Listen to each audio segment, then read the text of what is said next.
Hey Tom, what's going on, brother? Today's the day. Clubhouse, podcasting, publishing, and social media. Tom's got us started with our live stream.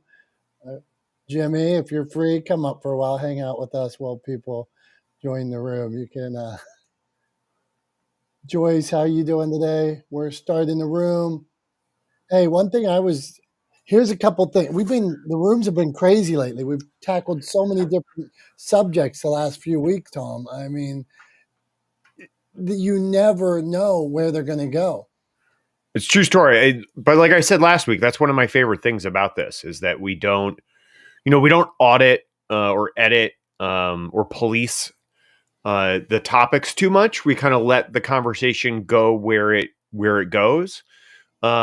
And I think there's value in that, right? Like I think too often here and in other spaces, you go into a room on Clubhouse or you listen to a podcast and it's sort of the classic telltale sign of like a bad interview when you can tell that the person doing the interview isn't actually listening to the answers they're getting, right? That they're just going back to their list of questions and they're like, okay, great. Next question.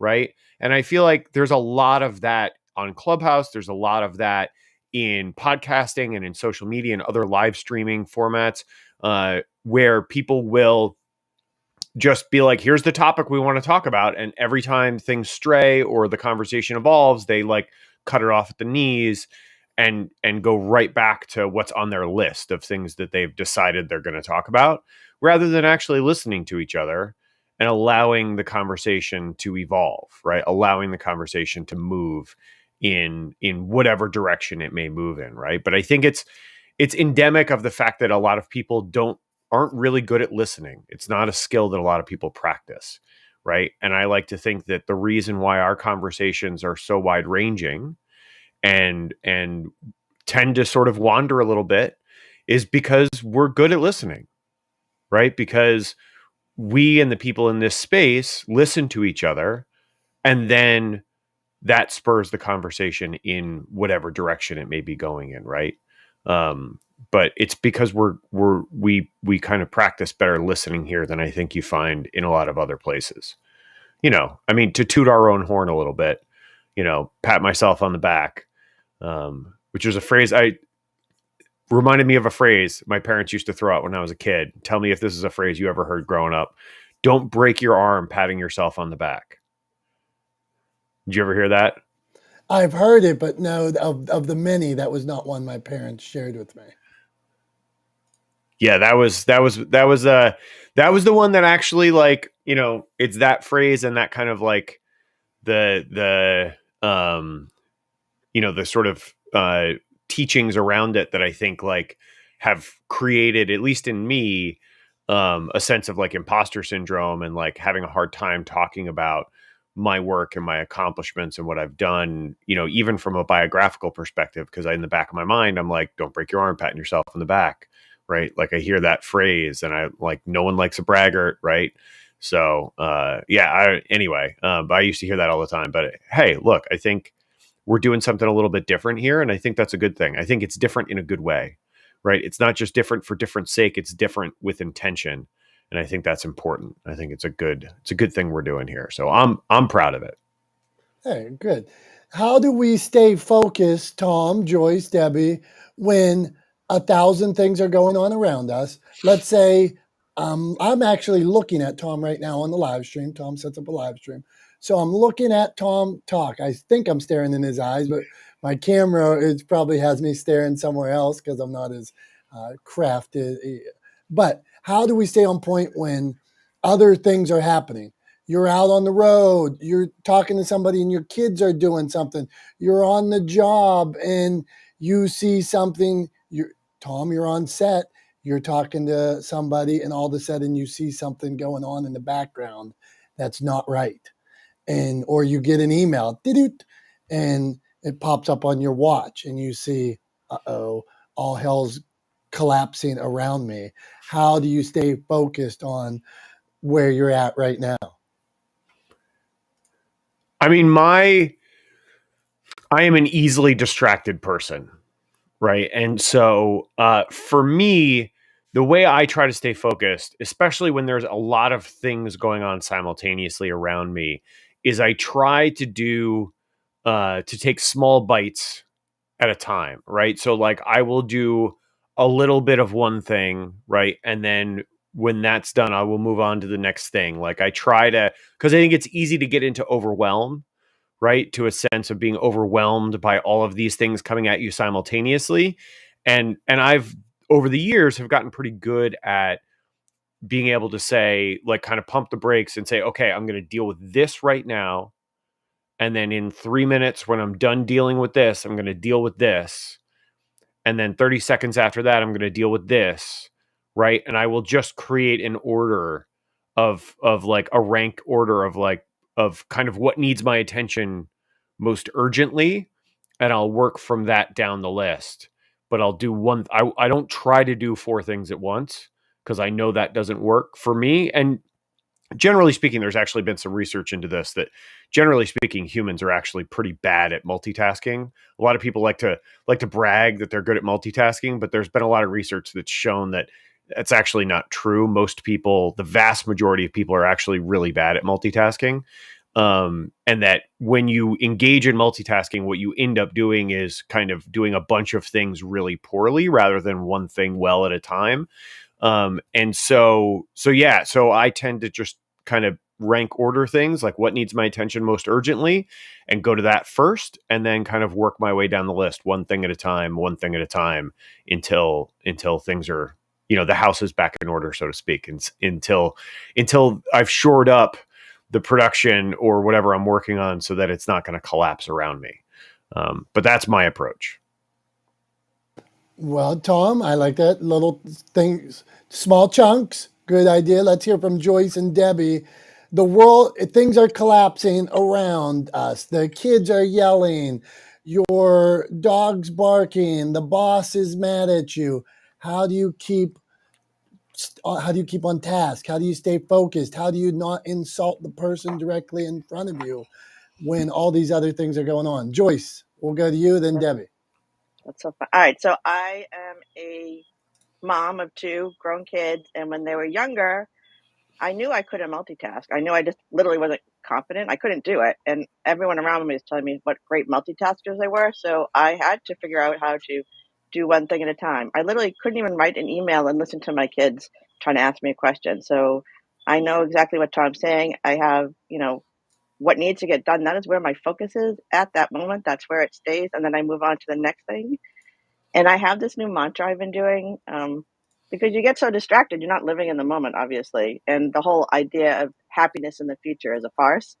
So when I'm doing something like yesterday, I was on a bike ride, or even sitting here today listening to you and talking to you, be happy now, be in this moment, experience what's going on, and then move forward. So, sort of like, I guess, like Tom, one thing at a time, stay in the moment, and nobody can multitask. Remember that. You're missing stuff. Those are my little tidbits for today. Joyce, appreciate it. And as a student of inspiration and motivation, I love you going down that route of staying in the moment. I'm trying to, as a person, I'm trying to soak in every second so that when I lay down in my bed at night, I hit that pillow and there are no more worries. I think I did all I could that day. I tried to be the best me. And now, does that mean some days I fail, some days I slip, some days I don't accomplish all that I wanted to accomplish?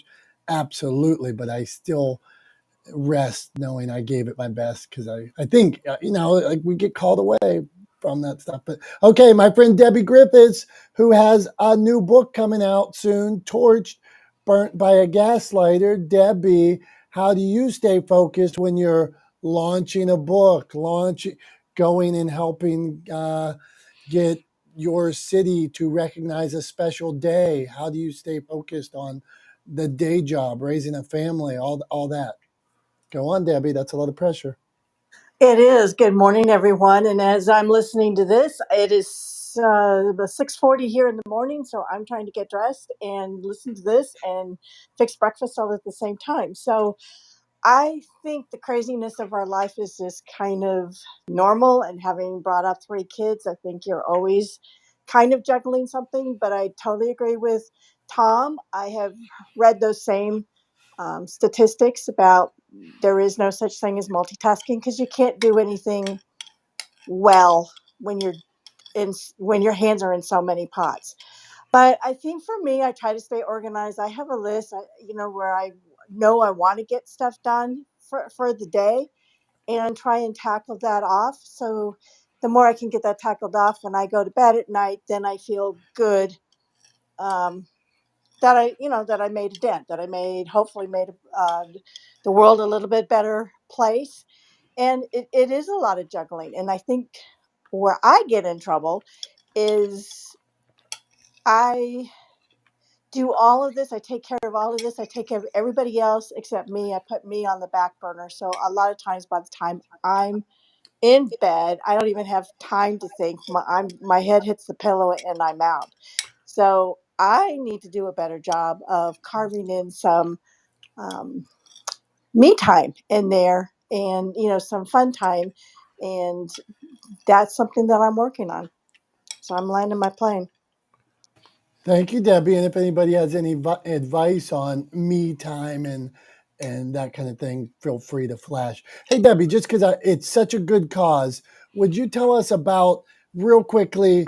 I like when people use their voice, and it isn't always about making a dollar or it's about helping people. So, Debbie, would you tell us just quickly about your community making what they did for the month? Sure. So are you talking about my website and doing the? Well, I guess okay. So what I did this month is October is Domestic Violence Awareness Month, and I actually went to my city council and asked them to proclaim the month of October as such, and they gladly did. To my surprise, it was a relatively easy process to go before the city council, but yeah, and I was really impressed with the mayor. She read a bunch of facts that I had provided to her, and she stopped twice in reading the proclamation because she said, "Really, these statistics are horrible." So little things like that was easy to do. It can make a difference, for people to pay attention. The other thing with my book that is on gaslighting, which is a form of domestic violence, and I should be arriving. My box of books should be arriving today, so I can't wait. I have partnered with a foundation that was started by a friend of mine who I went to college with. His daughter had been brutally murdered through domestic violence, and so they have a foundation that is bringing awareness. And right now, although they wanted to continue bringing awareness to domestic violence, their fight now is to keep the murderer in jail. He's up again for parole. So just bringing awareness to that, and there's a petition going around. So that's on my website as well. And it's just bringing, and 50% of the book sale profits will be donated to that foundation. The purpose for writing my book was not to make money, although money's nice. It's really to bring awareness. It's to educate on the red flags. It's to provide some hope and contribute to a foundation, so we can continue to educate and inform and hopefully stop the violence. So that's what's on my plate right now. Debbie, that's good work you're doing. And the reason I wanted to touch on that is I was somewhere yesterday and somebody asked me about buying followers, and I'm anti buying followers. We talked about a few weeks ago that they said if you took off all the bot followers, Britney Spears would have half the followers she has. And then the person asked me, well, how many followers do you need? How many people do you need to be an influencer? And I stopped the woman right there. I said, well, you're going to get a motivational answer from me. And she was taken aback. And I said, it's one. And if you impact one life with your message, your story, and so imagine Debbie going to her city council to make Domestic Violence Awareness Month, using her voice. Will that impact people for generation, years to come? Maybe a school has a conversation about it, maybe a business, maybe a newspaper, all because she stepped up and shared her voice. So unequivocally, it takes one to be an influencer. So stay the course, Debbie. Okay, Tom, I got. we're I go on, wanted to throw in please. one thing, Dom. Talking about the idea of me time. Going back to that. So this is something that I've done for about a year, I think. But I about a year ago, I made a point of like creating a daily calendar. I do it. I use Google Calendar because it interfaces across kind of all my platforms. It works well for me. But in that calendar, I have time blocked for lunch every day. I have time blocked for breakfast, for working out, right? In addition to like my work day, I have time blocked in that calendar, in that daily schedule for all of those things. And I have the hours every day from 6 p.m. to 10 p.m. blocked as me time, right? And that can be a lot of things. Often that is during those hours or when Becky and I will have dinner together.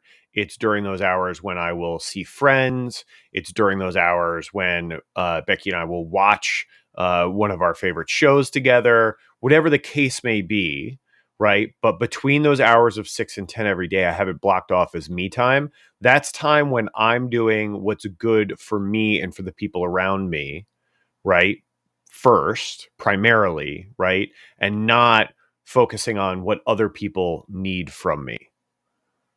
Right. So there are other hours in the day when I do that, but I just wanted to share that. I think it's a good idea to just have, because even if you don't adhere to it every day, it's not like every day at 6 p.m. I stop anything and everything I'm doing and then just go do, go, read a book or whatever. Right. It's not a strict adherence, but I see it every single day. I see it on my calendar and it reminds me that I need to spend a little bit of time on me and make sure that I'm happy and I'm fulfilled and I'm good. Like here's a friend of mine. A friend of mine put it this way. He's his name's Will Gadara. I'm gonna hawk his book for him. Although he doesn't need any help. He was just on the Drew Barrymore show. He was on Martha Stewart's podcast. He's a classmate and friend of mine from high school. And he used to own the number one restaurant in the world, 11 Madison Park. And he recently wrote a book called Unreasonable Hospitality. And it's all about the power of giving people more than they expect, right? And I think there's a broad range of applicability for that, for the message in his book. But one of the things he talks about is in order to give, you have to make sure that you top yourself up, right? So he says, think of it like a pitcher, right? If you have if your ability to give is like a pitcher of water, that pitcher of water is not bottomless, right? You have to go refill it, right? On a regular basis in order to keep filling other people's glasses. And so seeing that block of time on my calendar, on my schedule every day reminds me that I need to refill my pitcher too. That in order to give, I have to make sure that I'm taking care of myself. So I think it's an important thing to do, even if you don't adhere to it strictly. I highly recommend blocking time on your schedule every day for things that are important to you: me time, sleeping, having lunch, working out, whatever those things are. Make sure you block it out on your schedule, right? So that you make sure you refill your pitcher. Just wanted to share that. Hey, if you can, anybody that schedules me time in their calendar, can you clap or show me mics? Because I'm thinking that's a good idea. If I knew, okay, Joyce is saying yes. I have not scheduled me time in the calendar. You guys a year ago got me using the calendar, which I love. Calendly, no plug here, but or plug here, whatever you want to say. But and then I wasn't scheduling like a lunch or anything, and people would just book all those times. And I'm like, well, that doesn't seem right. So you guys said you got to make lunch for your time for lunch. So I started doing that, but now a little me time might be helpful as well. Julie, where do you stand on all this? And then I'm going to quiz you on reels and TikToks and shorts. So Julie, we always appreciate having you when you stop through. I jumped in one of your rooms the other day in the afternoon. You guys were killing it. It was a great room, and I was glad I found it. So Julie, go on. Thanks, Tom. Can you hear me? My earbuds are really off these days. You sound fantastic. Okay, great. Okay. I don't know if I am the best expert on time management, but what I do know, okay, everybody knows basically I have 4 sons and they happen to be home for 3 days for fall, whatever. I don't even know why they're home, but they're home. So the one thing I know to be true to kind of get me through my day is having my morning routine, getting up early before them, exercising, journaling, drinking the water, just like the simple things to get my mind straight. Because if I don't do it, I am off all day long. So that is my me time. But unfortunately, I have to wake up very early to do that. But after a while, it gets easier. So that would be my advice, if that is advice at all. Julie, continue here. I see you out early in the morning and you're at Central Time. So Where do you see me, Tom? Are you well, I following see me? you already post. Yeah, of course I follow you. I'm into all things Julie and media casters and TikToks and things like that. So I see you in rooms sometimes at PM times that are later. I see you early in the morning. How do you manage all that time that you're putting in? Well, like for instance, while I'm here, and I know the word multitasking is a tisk tisk, but I can be on Clubhouse and listening while I'm making the beds or doing the dishes, but it is about being intentional. Like if you're on stage here in Clubhouse, you want to be listening, you want to be interactive, but you can just be, feeding your brain while you're getting things done. I feel I do that a lot. I don't want to say, if we're talking about Clubhouse in particular, it can be a distraction while you're doing the daily tasks that you have to do. But I think my biggest distractor would be emails. I don't know if anybody else has this. I get on with an intention, then I check my emails, and then I forget why I actually got on the computer. So, yeah, but I love this stuff, and I love what I do. It's not work, it's entertaining, it's networking, it's motivating, it's getting new ideas. So it's all about, the end goal and unpacking what do you want and then prioritizing. Thank you. Julie, I love what you said about feeding your brain. So again, my kids aren't your kids' age, but I remember those days when, I don't know, you just caught up in the caregiving of others so much that you forget who you are. And the idea that you can fill your brain with something while you're doing other stuff is really fabulous. I guess I listened to NPR back in the day, but I guess now I listen to podcasts and Clubhouse. Yeah. So, yeah. Out in the morning, like I do the same thing, either like listen to podcasts or jump on Clubhouse because it motivates me, and you don't feel so alone in the journey as well, because we can often get in our own heads, and there's nothing worse than getting in your own head and just getting overwhelmed. So, if you are feeling overwhelmed, which I know we all are these days, reach out to somebody, because there's always somebody that's been through what you've been through. So, thanks. Thank you. Julie, thank you. We always appreciate. And what about my reels and TikToks? I'm having so much fun on. I'm having so much fun on TikTok. I want to make my dog go viral. It has nothing to do with my business. Yes. She's just so cute, and I think everybody needs to see her. I do like that dog. What is it? A Boston Terrier? French Bulldog. French Dominick. Bulldog. Okay. I know it's little small with pointy ears, and I appreciate your. Hey, in my day, let's talk about content production real quick. I want content that fills my soul. It can educate me. It can make me smile. It can teach me something. For the 30 seconds I see Julie's dog running around doing something weird with a cute beat behind it, I'm in. I like. She's so cute. Thank you, and I will watch it again. Nothing to do with anything. Like it has Yes. nothing to, but it's so fun for me. I don't know why. It takes me back to like making mixtapes back in the day, back in the 80s. Never did it. Go on. You didn't?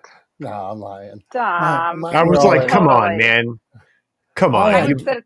I had Gangster Rap on, the Ghetto Boys, Public Enemy. You should have seen my mixtapes. Well, it's the best because I used to just sit at the stereo waiting for the song to play on the radio and plus press record. And then I would make mixtapes for my friends. And I became pretty famous in my friend group making mixtapes. So and just side note there. how annoyed would you get when they would talk over the Oh, that was the intro worst. or they would cut the outro short? Yeah, they would play like half the song too, but Oh, it's the you could worst. you can count on it. They have a loop, so like every hour you would hear the song, so you could get ready and prepared. But those were the best. So I Yeah. don't know why TikTok reminds me, like it makes me feel youthful again. But my kids are so embarrassed that I do this. They literally yell at me. I have to do them in secret. So okay, side note. God. There's nothing wrong with talking mixtapes. I'm down with the conversation of mixtapes. What anybody out there want to raise your hand if you got a song that was on your mixtape, if that nobody else had? Raise your hand, and we want to hear what that song is, or put it down in the comments. If it was like Informer or something like that. So, okay, this is a room where we talk Clubhouse, publishing, podcasting, and social media. Julie just mentioned TikToks. Let's talk TikToks, Reels, and Shorts. Okay, so So, Joyce. I have to go in a minute because I have a call, but I've tried. So I'm in the cannabis industry and I've been trying to get onto TikTok, but anytime I put anything about cannabis or a leaf or anything, they take me down because I'm violating community standards, which I think is ridiculous. So yeah, I tried to do it a little bit, but I don't really want this to be about me. I don't know. I have mixed feelings about podcasting and me. So that's just where I am on TikTok. But I have to go in a minute. But I just wonder what other people had to say. Okay, so you're I mean, that's tough when they're taking down your content. I had a video one time where I was out in Pennsylvania, people have guns. I have guns. And I went out and shot guns with my son, and I have a various amount. I don't hunt or anything. I just like to look at them. I'm going to shoot zombies someday. I made a video with shooting zombie targets and some music, and they banned me for a couple of days. I just thought it was fun, and I'm trying to live my best life, and shooting at zombie targets was part of Do you that. know? You know who can't get guns? People. Everybody in America can get guns unless you have a cannabis medical card, which we could do a whole room on that. So, yeah, Well, we maybe. have an interesting culture, and you can shoot guns on TikTok, I think. But No, maybe you could I show guns. wasn't allowed. Who knows? That's true. You weren't allowed to. Maybe you could show guns, so you could probably show a gun. Who knows? Who knows? I'm gonna move on from that. But the question here really is, which one do you like? Which one are you trying? Tom, you're doing reels and TikToks.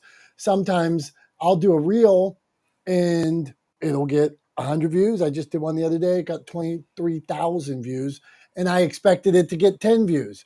And then on TikTok, something similar got 250. What the hell makes one video that's the same as the other video go on one place and not the other? Tom, what do you got? I don't know. In 3 words, my answer is I don't know. But I think part of the problem is like, and we've talked about this here before. Johnny was the one I think that brought the phrase, at least the first time I remember hearing it, brought the phrase, if you're chasing trends, you're always going to end up chasing trends, when he was talking about that. But I think if you're chasing views, you're always going to be chasing views, right? And you shouldn't be making content based on how many views you think it's going to get, right? You should be making content because it's of value to the community that you want to build around you, right? Because it's of value to others, not because you hope it might get the most views, or you think it might get the most views, or you think it's the kind of thing that the algorithm happens to be prioritizing right now, which again is just a guess. Even the people who are experts in social media marketing are still just guessing about what the algorithm is doing based on, I mean, they're educated guesses based on data, but it's a guess because they can't see the algorithm, because none of the social media agencies, none of the social media platforms and companies actually publish their algorithms. So none of these agencies actually know what, what they're saying is true. It's all a guess, right? And so I'm just kind of like, I'm of the I don't have the energy to guess, right? I don't have the time or the energy or the interest to guess over and over and over again and be wrong over and over and over again to varying degrees, not always, completely wrong, but only getting it partially right most of the time. I'd rather just create things that I think are of value and put them out in the world, right? Again, I think ultimately it's about leading with value. And if you lead with value, then that value will come back to you, right? So I try to create value. I try to create value in sharing my journey, from towards my various fitness goals. I periodically share other videos. Like I shared a video about mindset the other day. And I try to put those things out in the world because I believe that they will be of value to other people, right? And that's it. Like that's the underwriting factor. So like you can chase views, but again, I just feel like that's ultimately a fruitless journey because what's at the end of that, right? Like where does that journey end? Where do you accomplish a goal? What's the point, right? Is tracking a view chasing a view? No, like you can look at the metrics, but again, very easily the algorithm could be kind of alternately or periodically what's the right word? Periodically endorsing or pushing a video of yours so that you get that hit of, ooh, I got 20,000 views on that video. Well, I'm going to make more, and I'm going to spend more time on this platform, because ultimately that's what the platform wants, right? TikTok wants you to spend more time there. Facebook wants you to spend more time there. LinkedIn wants you to spend more time there. Twitter wants you to spend more time there. Like that's the one thing that all social media platforms have in common, is they want you to spend as much time as they can possibly get you to spend on their platform, right? And so there is an argument that's been made that they will essentially artificially inflate your views, right, by promoting a particular video to give you a sense of like, oh, I think I might be gaining traction, right? And then you spend more time, right, on the platform, and then nothing really hits for you for a while, and then all of a sudden you get another video with 20,000 views, and you're like, well, I think I'm getting traction again. I better keep at this, right? So I just don't care about views. I genuinely don't. I honestly, if you asked me like what's my most viewed video on any platform, I can't tell you. I have no idea, because I genuinely don't care. I'm trying to create content that I think is of value to other people and putting that out in the world. That's my primary motivation. And like, do I want people to see it? Yes. But am I going to obsess over the views? Absolutely not. So I hope that helps. But yeah, I don't know. It's good stuff, Tom. And I'll tell you, the videos that, let's say, have went viral for me or hit on at any time are not one of my 100 best videos, or it's never been the one where I felt like, wow, this is the one, or this is the one that I want. It's always some random that just hit for whatever reason. Hey, Raj, where do you stand on all this? Raj, Simon, James. Okay, Clubhouse, publishing, podcasting, and social media. We got a club too. Just hit the follow button. Raj, where do you stand on all this? Hey guys, thank you so much for passing the mic. Firstly, I'd like to say a massive good afternoon to everybody from London, UK, and a good morning and good evening wherever you are. So yeah, I kind of I kind of agree to like what Tom was saying, but I think there's another added layer. And Simon and myself have discussed this topic many times, right? And someone would probably agree and probably could go and jump on the back of this. Is that social media platforms are there to make money, period, right? Full stop. And the false engagement that Tom was talking about is absolutely correct, because they want you to spend ad money. That's the whole purpose of these platforms existing. Because if they were not having ad opportunities for businesses, everybody would be growing their platforms organically, right? The whole sole purpose of it is that they push it out to people that they think are going to be spending money on ads. So if you've got an ad account and you've spent thousands of dollars, if not millions of dollars, your page is going to get more views, your page is going to get more traction, because they look at you as a customer that is spending millions of dollars or thousands of dollars on ads. So those accounts that you see with the big followers, big push in views and everything, are the ones that are, one, more than likely have spent money on social media ads, right, to push it to get to those views, or two, are the ones that are being pushed out by the social media accounts themselves, because they believe that this is a loyal customer, in inverted commas, to the social platforms that are spending loads of money on ads. So they're going to then periodically push those accounts forward to the explore page, and then it's a vicious circle that keeps going round and round and round, because those people are spending money on ads. So that's the way these social platforms work. Now, Instagram more recently have had this issue where a lot of people are complaining about dropping engagement. Now, there is an argument that there is loads of different factors that come into play. So one of these factors, I believe, is that people are now waking up to the fact that fake followers doesn't work anymore, because people are also looking at the fact that engagement against followers doesn't work. Right? That's one. Two is that um, when you are buying followers, platforms like Instagram now are cracking down and shadow banning your accounts, which means you're in IG jail, so to speak. So what that does then is it pushes engagement low, which means you get pushed right down the explore page, which means we ain't getting found by anybody, which means your page ain't going to grow.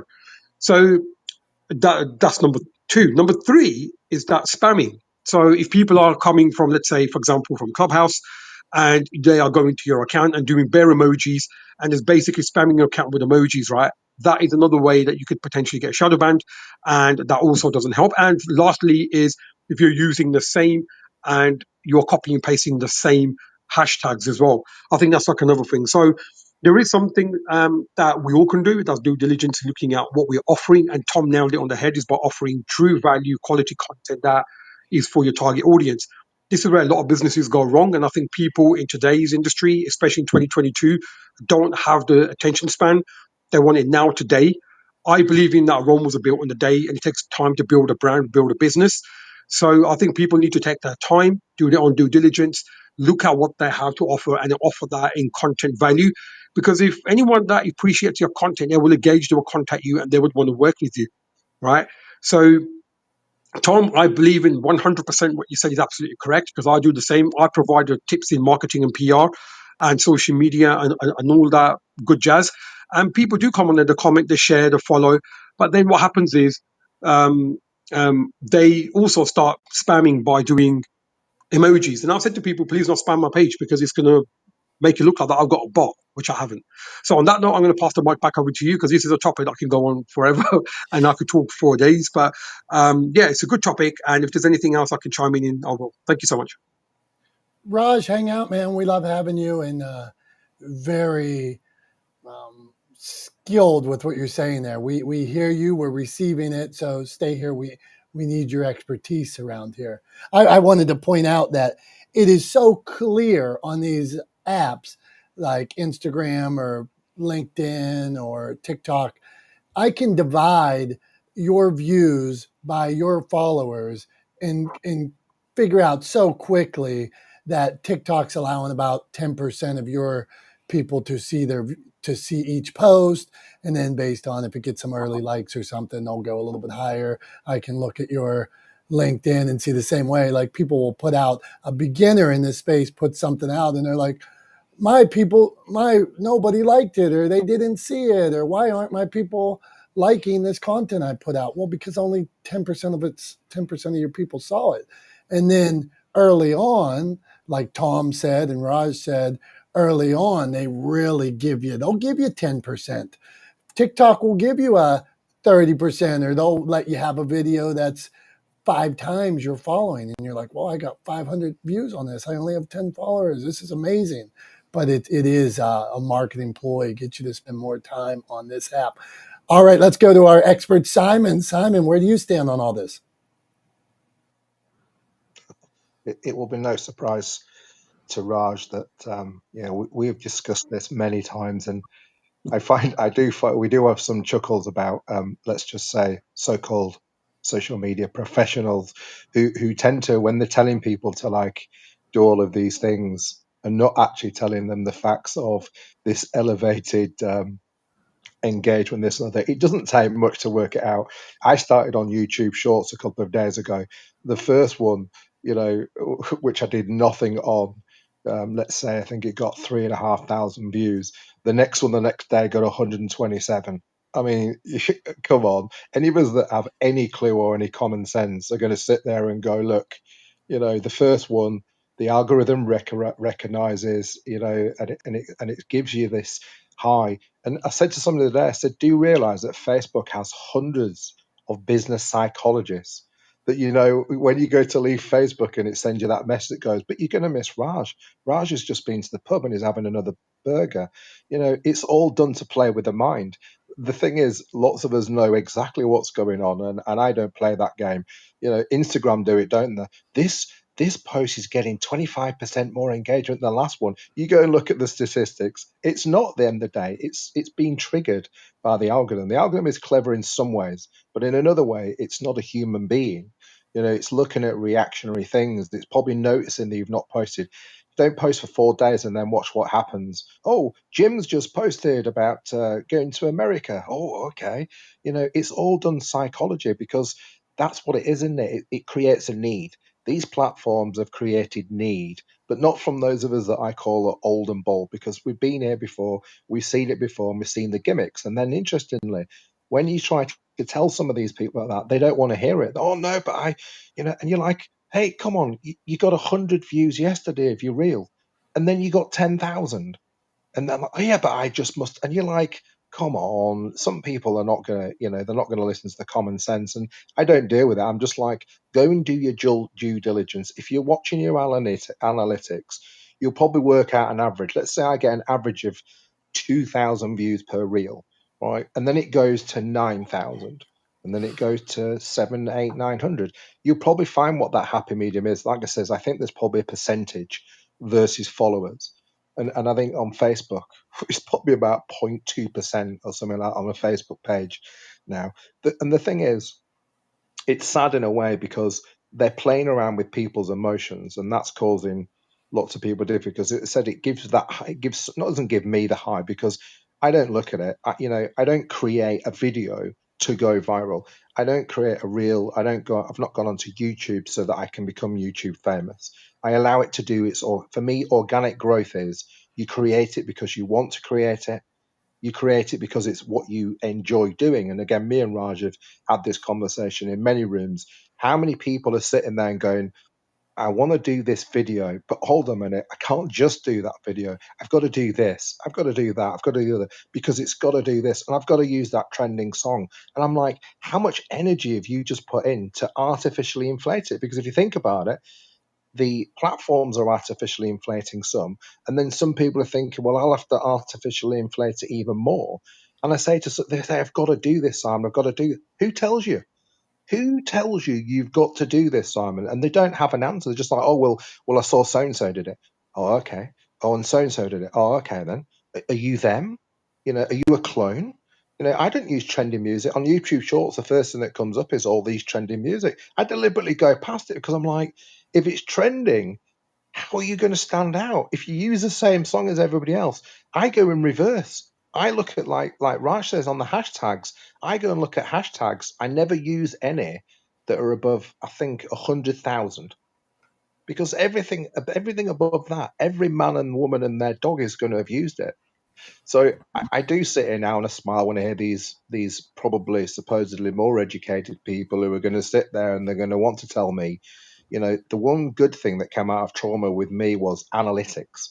part of my brain became far more analytical, and I am quite happy to sit there, and I've been looking at on YouTube the analytics. It's brilliant, and the thing is, unless they are lying, you can still spot trends within your own analytics. I can still think, well, I'm roughly going to get that, and I'm roughly going to get that, and if I do that, I might do something different. But what's sad for me nowadays, Dominic, is hearing people not creating for what they enjoy, not creating because that's what they want to do, but they're creating it for the algorithm. And again, I see on LinkedIn, I'm an algorithm buster. And I'm like, if unless you work for Microsoft, who now owns LinkedIn, or Meta, or TikTok, you don't know the algorithm. So why are you telling people that you can help them break the algorithm? Of course, algorithms set trends. You can work out some trends. If you watch your posts over a year on LinkedIn, you'll start to pick up some trends. You'll know, well, an image will do that, a video will do that. But the thing is, as well as, and has already been said, they don't sit there and go, hey, everybody, we've just changed the algorithm today, and this is what's going to happen, because it's the algorithm that creates the money. It's the algorithm that creates the this thing. And of course, like as Raj says, of course they're going to sit there and they're going to give you this boost on a video. It's this oxytocin or this boost. Oh wow, look, I'm doing so well. So they want you to, and then you create another one, you create another one. And for some people, the fact that they then don't get the engagement means they'll probably keep creating because they know that they're going to get it. And I'm like, you're probably not going to get it. So my suggestion is go and create, again, I always say this, Raj used me say this, go and create something that brings a smile and let it go.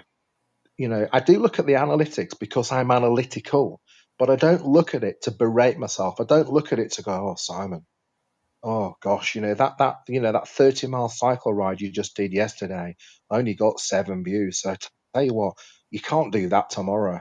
Tomorrow you've got to do 60 miles.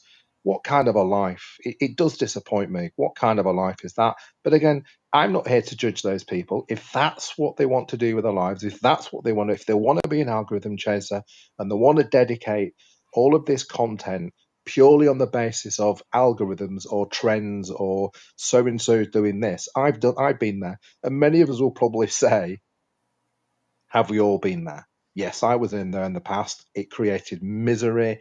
I call it slave to an algorithm. And the thing is, I say to people, we are all slave to an. If we're on these platforms, we are a slave to an algorithm. However, you can still choose. The algorithm is there, and it will do its thing regardless of what we do, whether we moan, whether we celebrate it. So again, the choice comes back to me of what do I choose to do each day? Well, I sit down and think that's a nice picture, so I'll post it. That's a nice video, so I'll do it. I do look at some other people and think, yeah, has that triggered an emotion within me? So I'll kind of do something because it's triggered an emotion within me. Yes, but I don't search the trends. I don't really look at anybody else's content and think, right, I will now do that. I always want the content to come from my own brain, to start from it, to come from it, because for me, that's authentic. And I always think, look, the right people will engage. The right people will go, actually, that's authentic, or that's real, or that's different. So there's something about doing things. I don't know what this real thing is anymore. I'm not confused about what real is anymore, because often a lot of the unreal stuff is telling people that it's real. And a lot of the people who are being real are not telling people that they're real, because the interesting thing is, that'd be like us all going in here, I'm a real human being, and Raj is a real human being. I know he is. I spoke to him on the phone. you know Again, it's like the psychology of maybe letting a lot of this stuff go and accepting that it might do well, it may not do well, but creating on the basis of something having to do well. And I'll go much further, because I know me and Raj raise awareness of mental health. How many people are not on this planet because they've sat there and that video hasn't done well, they've got comments on there? How many people are now not on this planet? I was reading the other day, watching Netflix, Gabby Petito, the influencer who in America was murdered. I watched that and I had tears. And all what came through that was she was so desperate to be loved, and she was so desperate to be an influencer.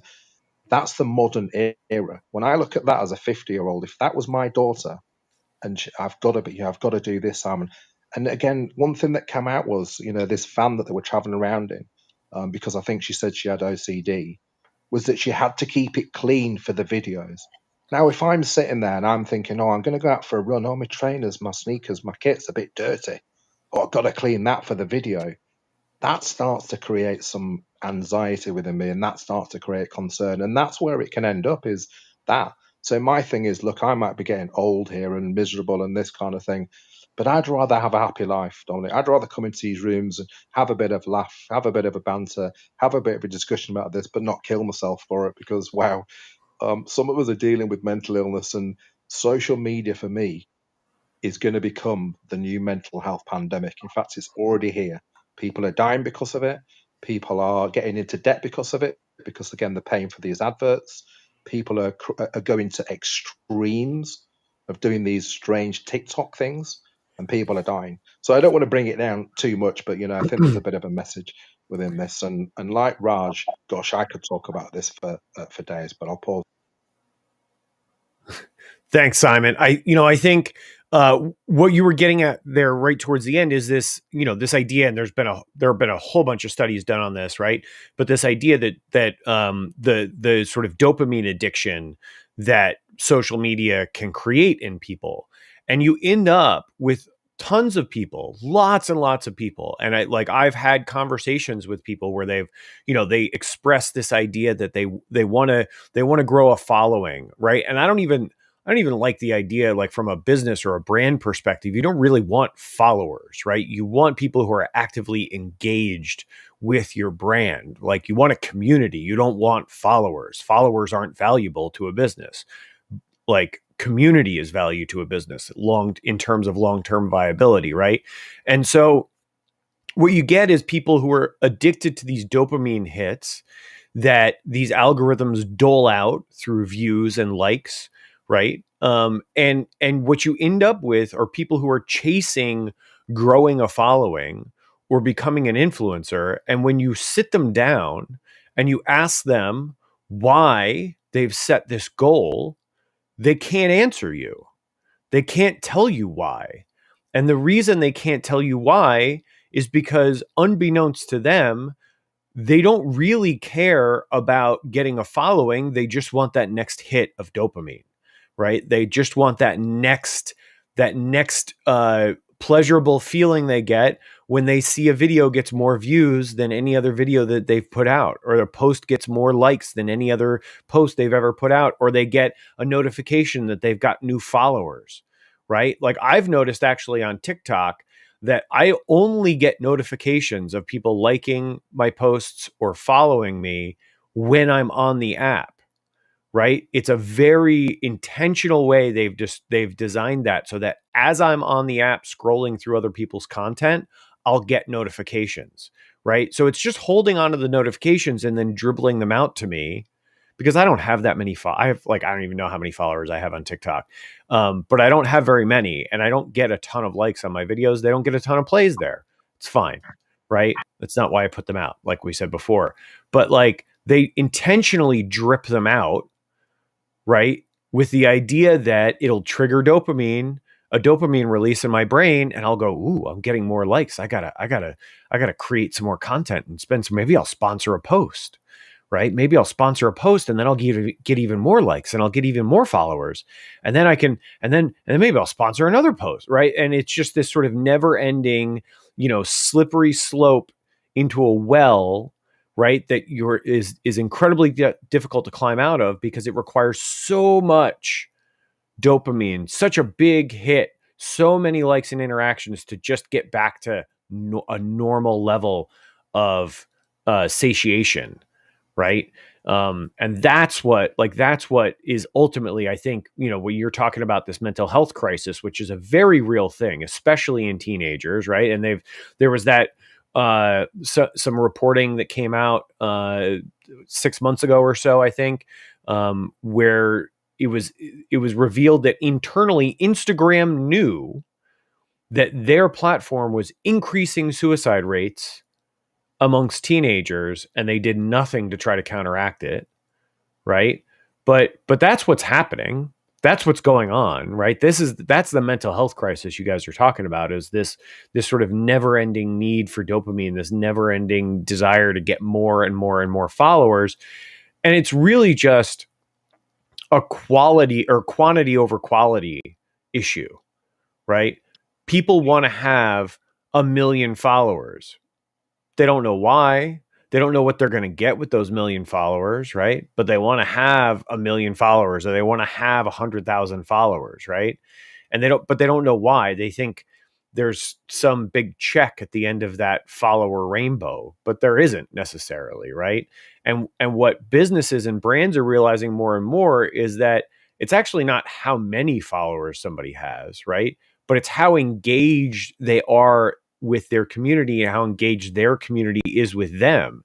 And that's why we see these sort of micro influencers, as they're called in the industry, becoming more and more prevalent in doing product placements and being sponsored by brands and things like that, because they've got a community of people. It may only be a couple of thousand people, but those couple of thousand people are very engaged with that person, with that brand, with that individual, right?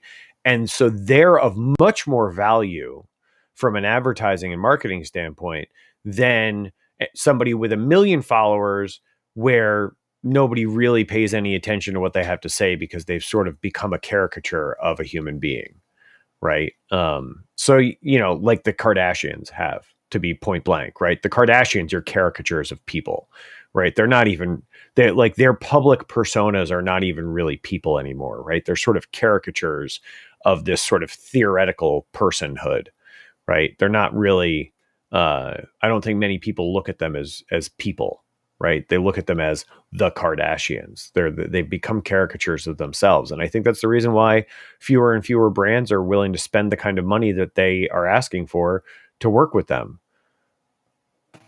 Just, Tom, I got a couple emails and from people, like, of course, we all have them in our DMs, of people looking for you to run hats like Tom has on right here, or wear their sunglasses or something like that. And they say right out, we take your followers divided by your interaction, and that's how they figure out whatever rate they're going to pay. So somebody with 1 million followers and no interaction, they know it right like that, and the point, it's very much pointless. So that's just okay. Clubhouse, publishing, podcasting. Raj, go on, man. And I wanted to ask you guys, I'm going to switch it up here, but hit on that. I wanted to talk about video, putting it out versus overproducing it. I thought this might be something that Tom would be interested in. Like, you could turn that camera around, and then people are like, well, I need to produce, but they're never going to put out TV quality content. Should they do it? Should they not do it? So that's where I wanted to go. But you were clapping, Raj. So tackle some stuff for us. Go on. Yeah, thanks, Dominic. I just wanted to go back to what Simon was saying about, if I can, very quickly, and what Tom was saying, because I'm finding it quite concerning because TikTok recently had some controversy around their platform. And I think Simon might be aware of this, that they're getting sued for, I think it's 30 plus million from the UK government or from the UK because of child pornography on their platform. And at the same time, I'm not sure how aware you are, guys, but when you download TikTok, right, what it does is it actually opens up your whole phone to the platform. So whoever's managing that platform on the back end has access to your folders, your SMS, your contact list. They have literally access to all your data on your phone, right? And if you've got apps with banking information, that's really concerning. So I think TikTok, for that reason, in Europe and especially in the UK, doesn't perform too well because of GDPR regulations. We are very data protection heavy, especially in the UK. And I've got a friend here actually, and I think Simon might be aware of him. His name's Pete Cohen, and he does like a lot of mindset coaching and stuff like that. And he was on TikTok. He started about a few months ago. It might have been sometime last year. He put a video out, and he said in one of his rooms that it took him quite a while just to get to 20k followers. Sorry, not followers, views, right? And it was just because I think in Europe, especially in the UK, is due to data protection laws that we have here. So anyone that's looking to jump on that platform, just be very mindful that TikTok is not as safe as people think it is, and it doesn't perform very well in certain regions. I mean, especially in China and India, it's absolutely banned. India has a zero tolerance. They've banned it in their country. It's banned in China. I think it's banned in a few other countries around the world.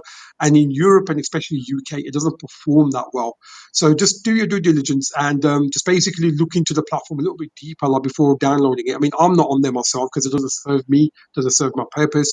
And I find that my audience doesn't sit there. My audience sits on different platforms anyway.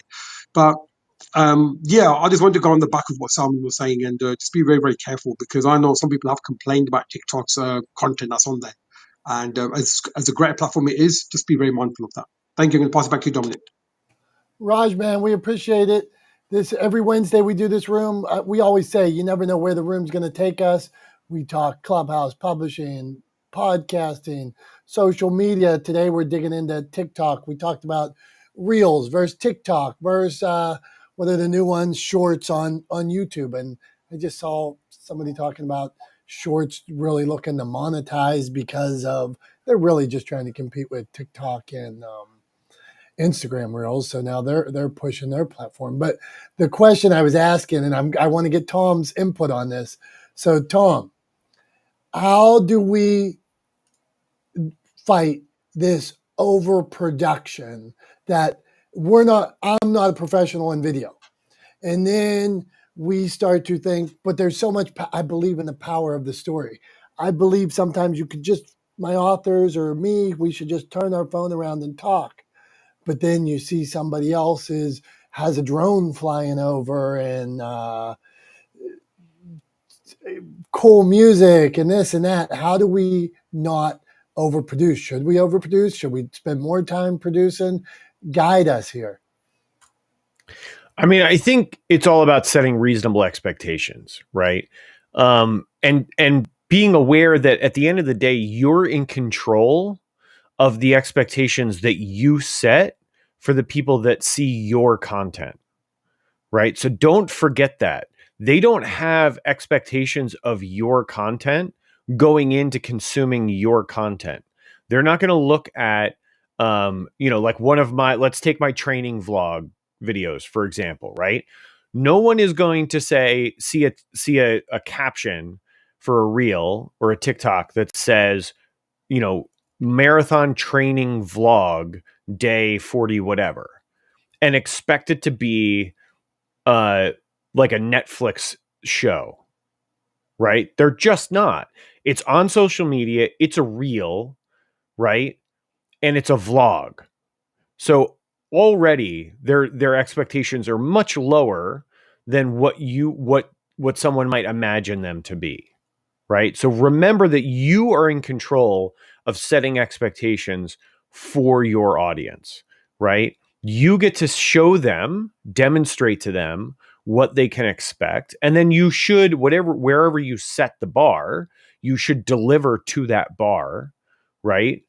Regularly. It should be a bar that you can achieve on a regular basis without going broke, right? Like Simon and Raj were talking about before, like you have people going broke over trying to build followings on social media. And some of that is because they're overproducing stuff, because they're going out and they're buying expensive gear and they're hiring camera crews to film stuff that they're not making any money on, right? That isn't building their business. It's just for the sake of gaining followers and it's not actually generating revenue. So like they're just wasting money, right? And so I think you have to remember that you're in control of setting expectations for your audience, right?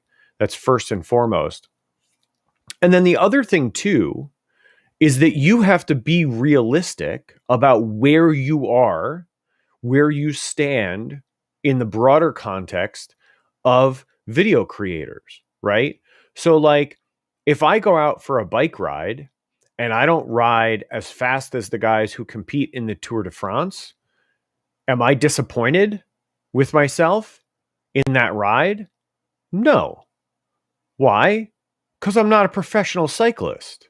So like, why would I hold myself to that standard? It makes no sense, right? And I would argue that nobody in this room would think it would make sense for me to hold myself to the standard of speed and endurance, etc., that a Tour de France rider holds themselves to, right? Or is held to. It doesn't make any sense because that's not who I am, right?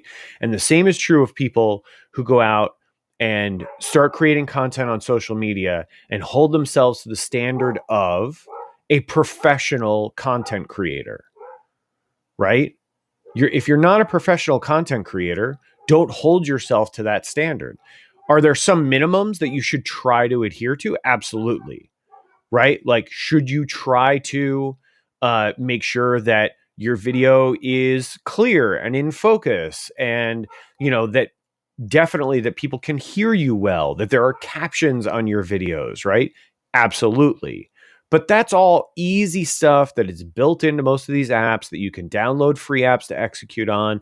None of that is hard or complicated, right? So there are some minimum standards that you should try to adhere to.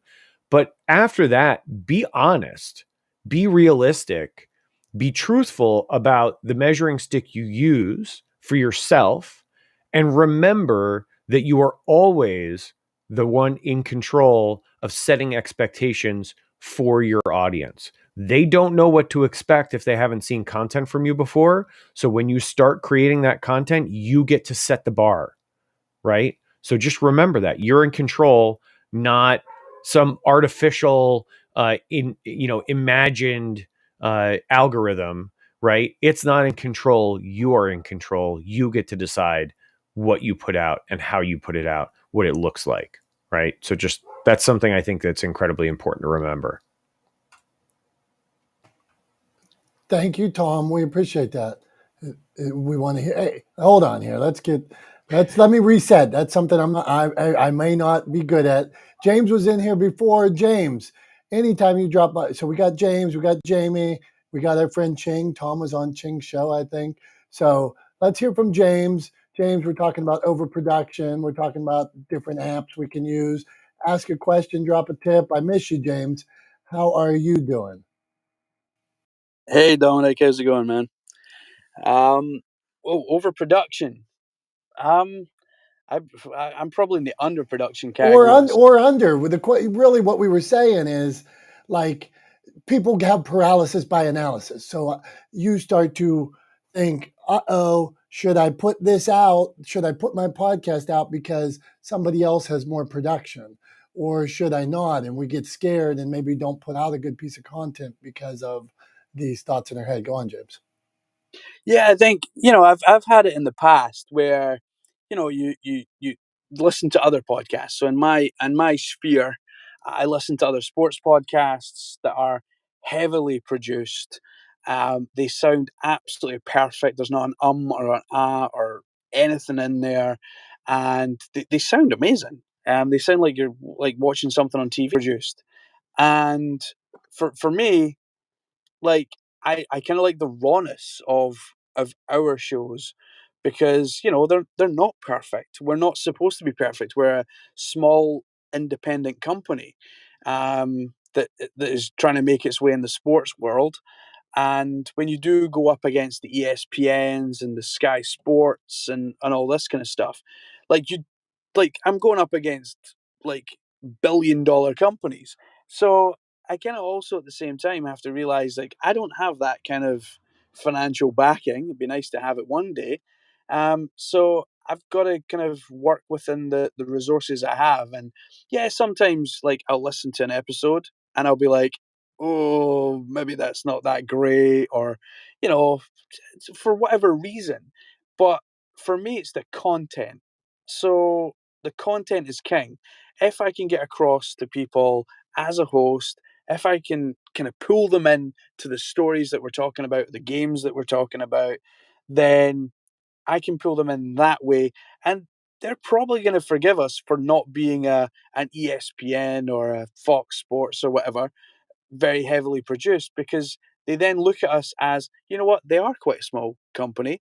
They only have 2,000 followers on Instagram. They only have, I don't know, a couple of hundred on Facebook. So, yeah, they are quite small. They are quite new. So, I think, and I know I do this, like when I listen to smaller shows that don't have big backing, like I think I go there for the hosts and them and their personalities, and I kind of hope that that's why people listen to our shows as well. James, man, all good takes. Simon, do you want to weigh in on that? Yeah, I was thinking about what something that Tom was saying about when he goes out for a bicycle ride and not wanting to appear like this professional Tour de France rider. The thing that again that concerned me, to come back to again staying on this video thing, is it's the same type of thing, isn't it? Because actually there are people who will intimate that that's exactly what they are doing. You know, it's like if I go and take my bike for 2 miles of the Tour de France stretch, then that's what I would say. I would title it as, here I am doing 2 mile stretch of the Tour de France because this is where I happen to be. I wouldn't then say, you know, cleverly wording the title, I've just ridden the Tour de France route, you know, and that's the concerning thing. And again, is it pushing people? The thing that I see, you know, on the video content thing is, if you are known for a certain thing, I think this is what Tom was alluding to. If you are known for a certain thing, so I'm known for speaking up about mental illness, they're not expecting Blockbuster. They're expecting this bald-headed guy from the north of England speaking from my reality. So every video I do, I almost deliberately, it's almost like a bit of antiness.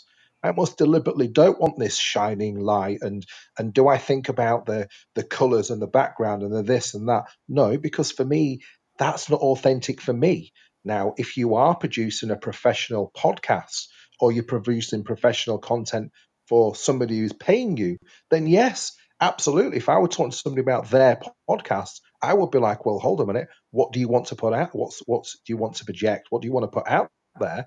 Then it would be done for that. But it doesn't work for me to actually do this super hyper curation and this, that, and other. I'm like, point the camera, record, because that's how I become known as, we're not looking at how Simon is editing and producing a video. We're listening to what he is saying. It's a message. So again, I think if people are doing a message, if they're raising awareness, if they're talking about a deeply personal topic, again, I've seen them people, instead of focusing on that, they're focusing on all of this editing. I've gone in rooms where it's like, I want to teach you how to do a simple video. And they've mentioned about 11 apps. How can 11 apps create a simple video for somebody who's wanting to get into video? So I've said, listen, go and shoot 15 seconds in your back garden of your cat jumping around or a rabbit or something like that. Somebody out there will be going, hey, that's my jam. Again, rather than this overthinking. You know, for me, we've all got these super duper phones now. Mine's worth, what, $1,300 odd dollars, got a super duper camera. Actually, do you know what? When you look at the quality in some ways, it's not that far. If you think like 10, 20 years ago, to get this quality, we would have had to spend thousands of dollars. You don't have to say to people, you don't have to have these super duper things. That's not the expectation. Surely TikTok and this and other has reduced that expectation in a way. You know, it's kind of said to people, actually, we're now used to people sitting in their car doing a video. We're used to people sat at McDonald's shooting a video kind of thing. Most people, for me, are not sitting there going, oh gosh, look at the lighting in that video, unless you're a professional.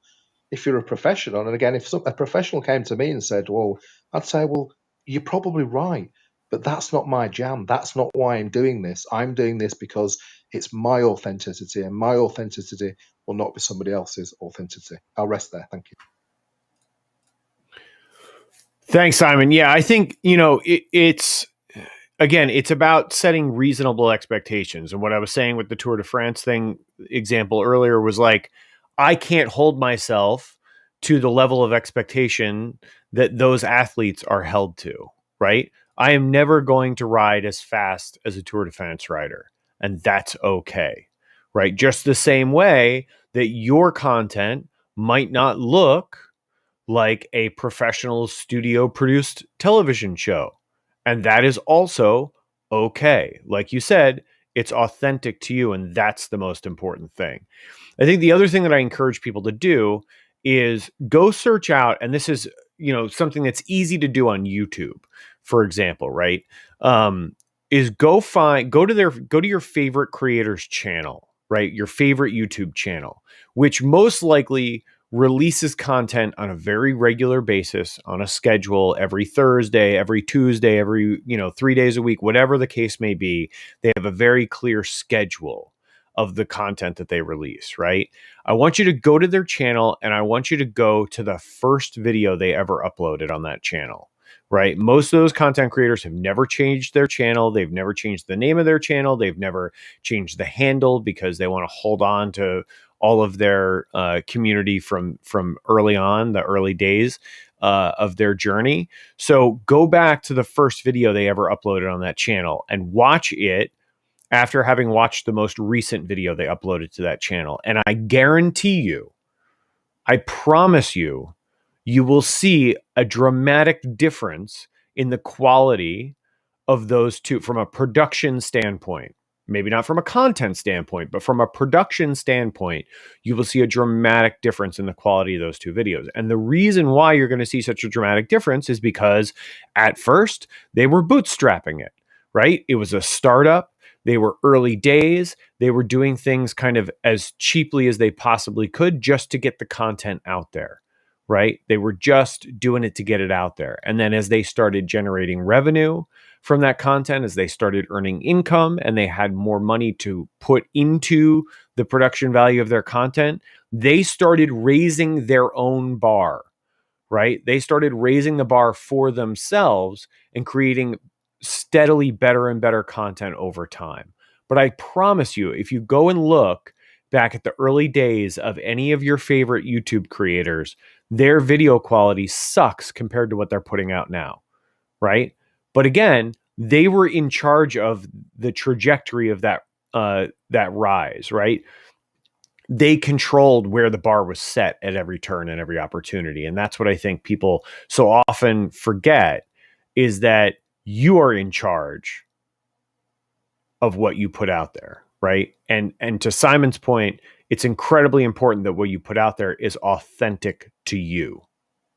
If you want to create a community, then you have to make sure the content you put out is authentic to who you are, right? And what you represent and the values that you stand for.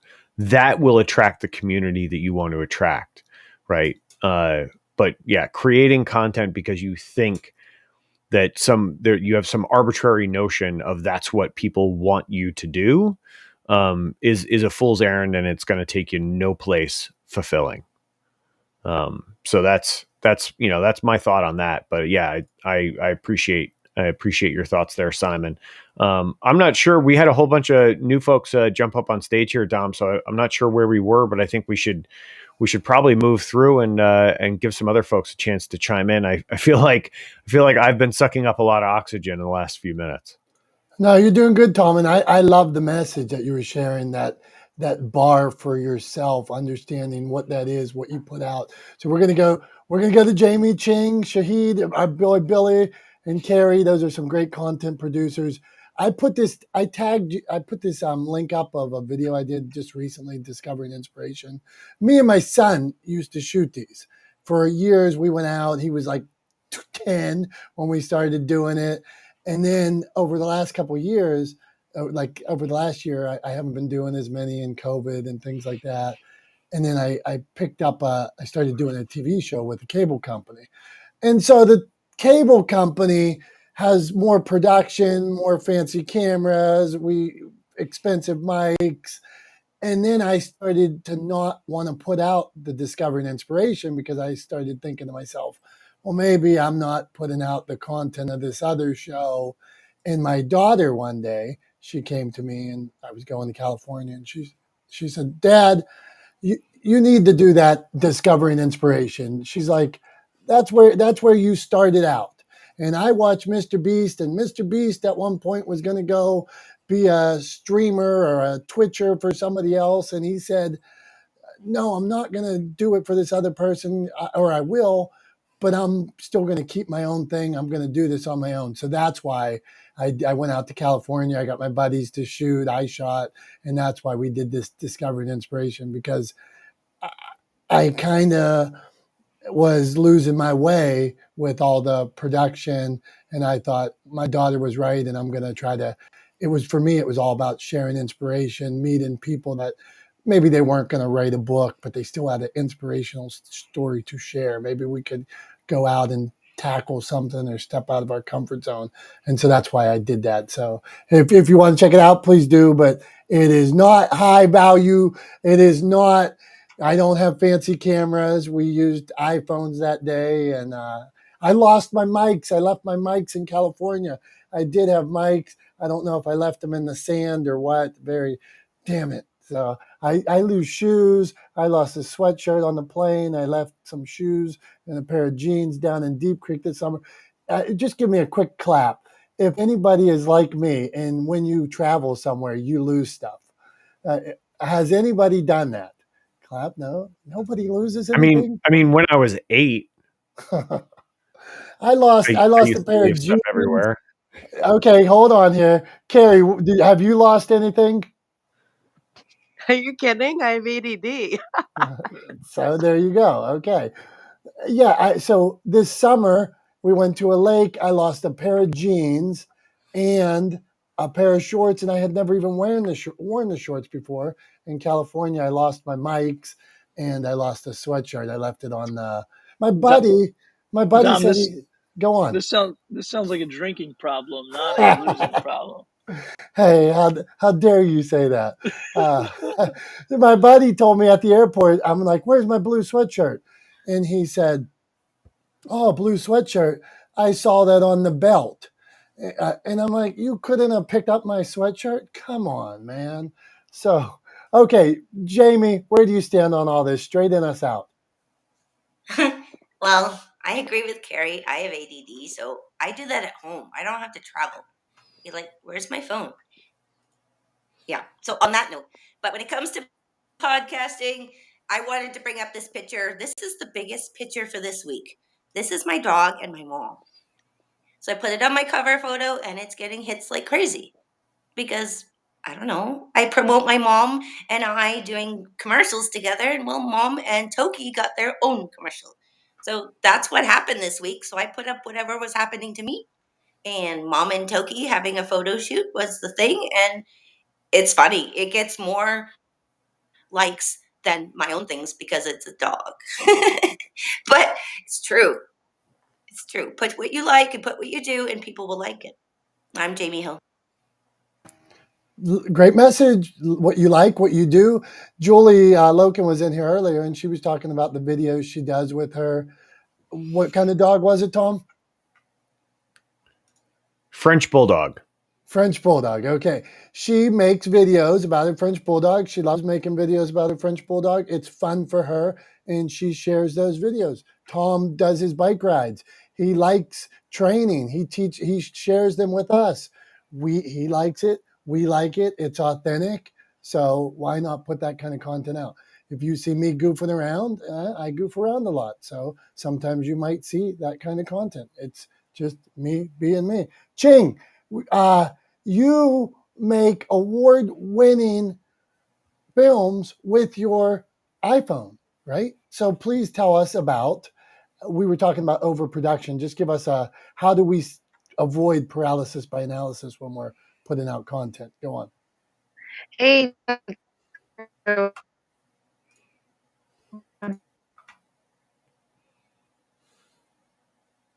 on stage, off stage. Yeah, this is Ching. Thank you for.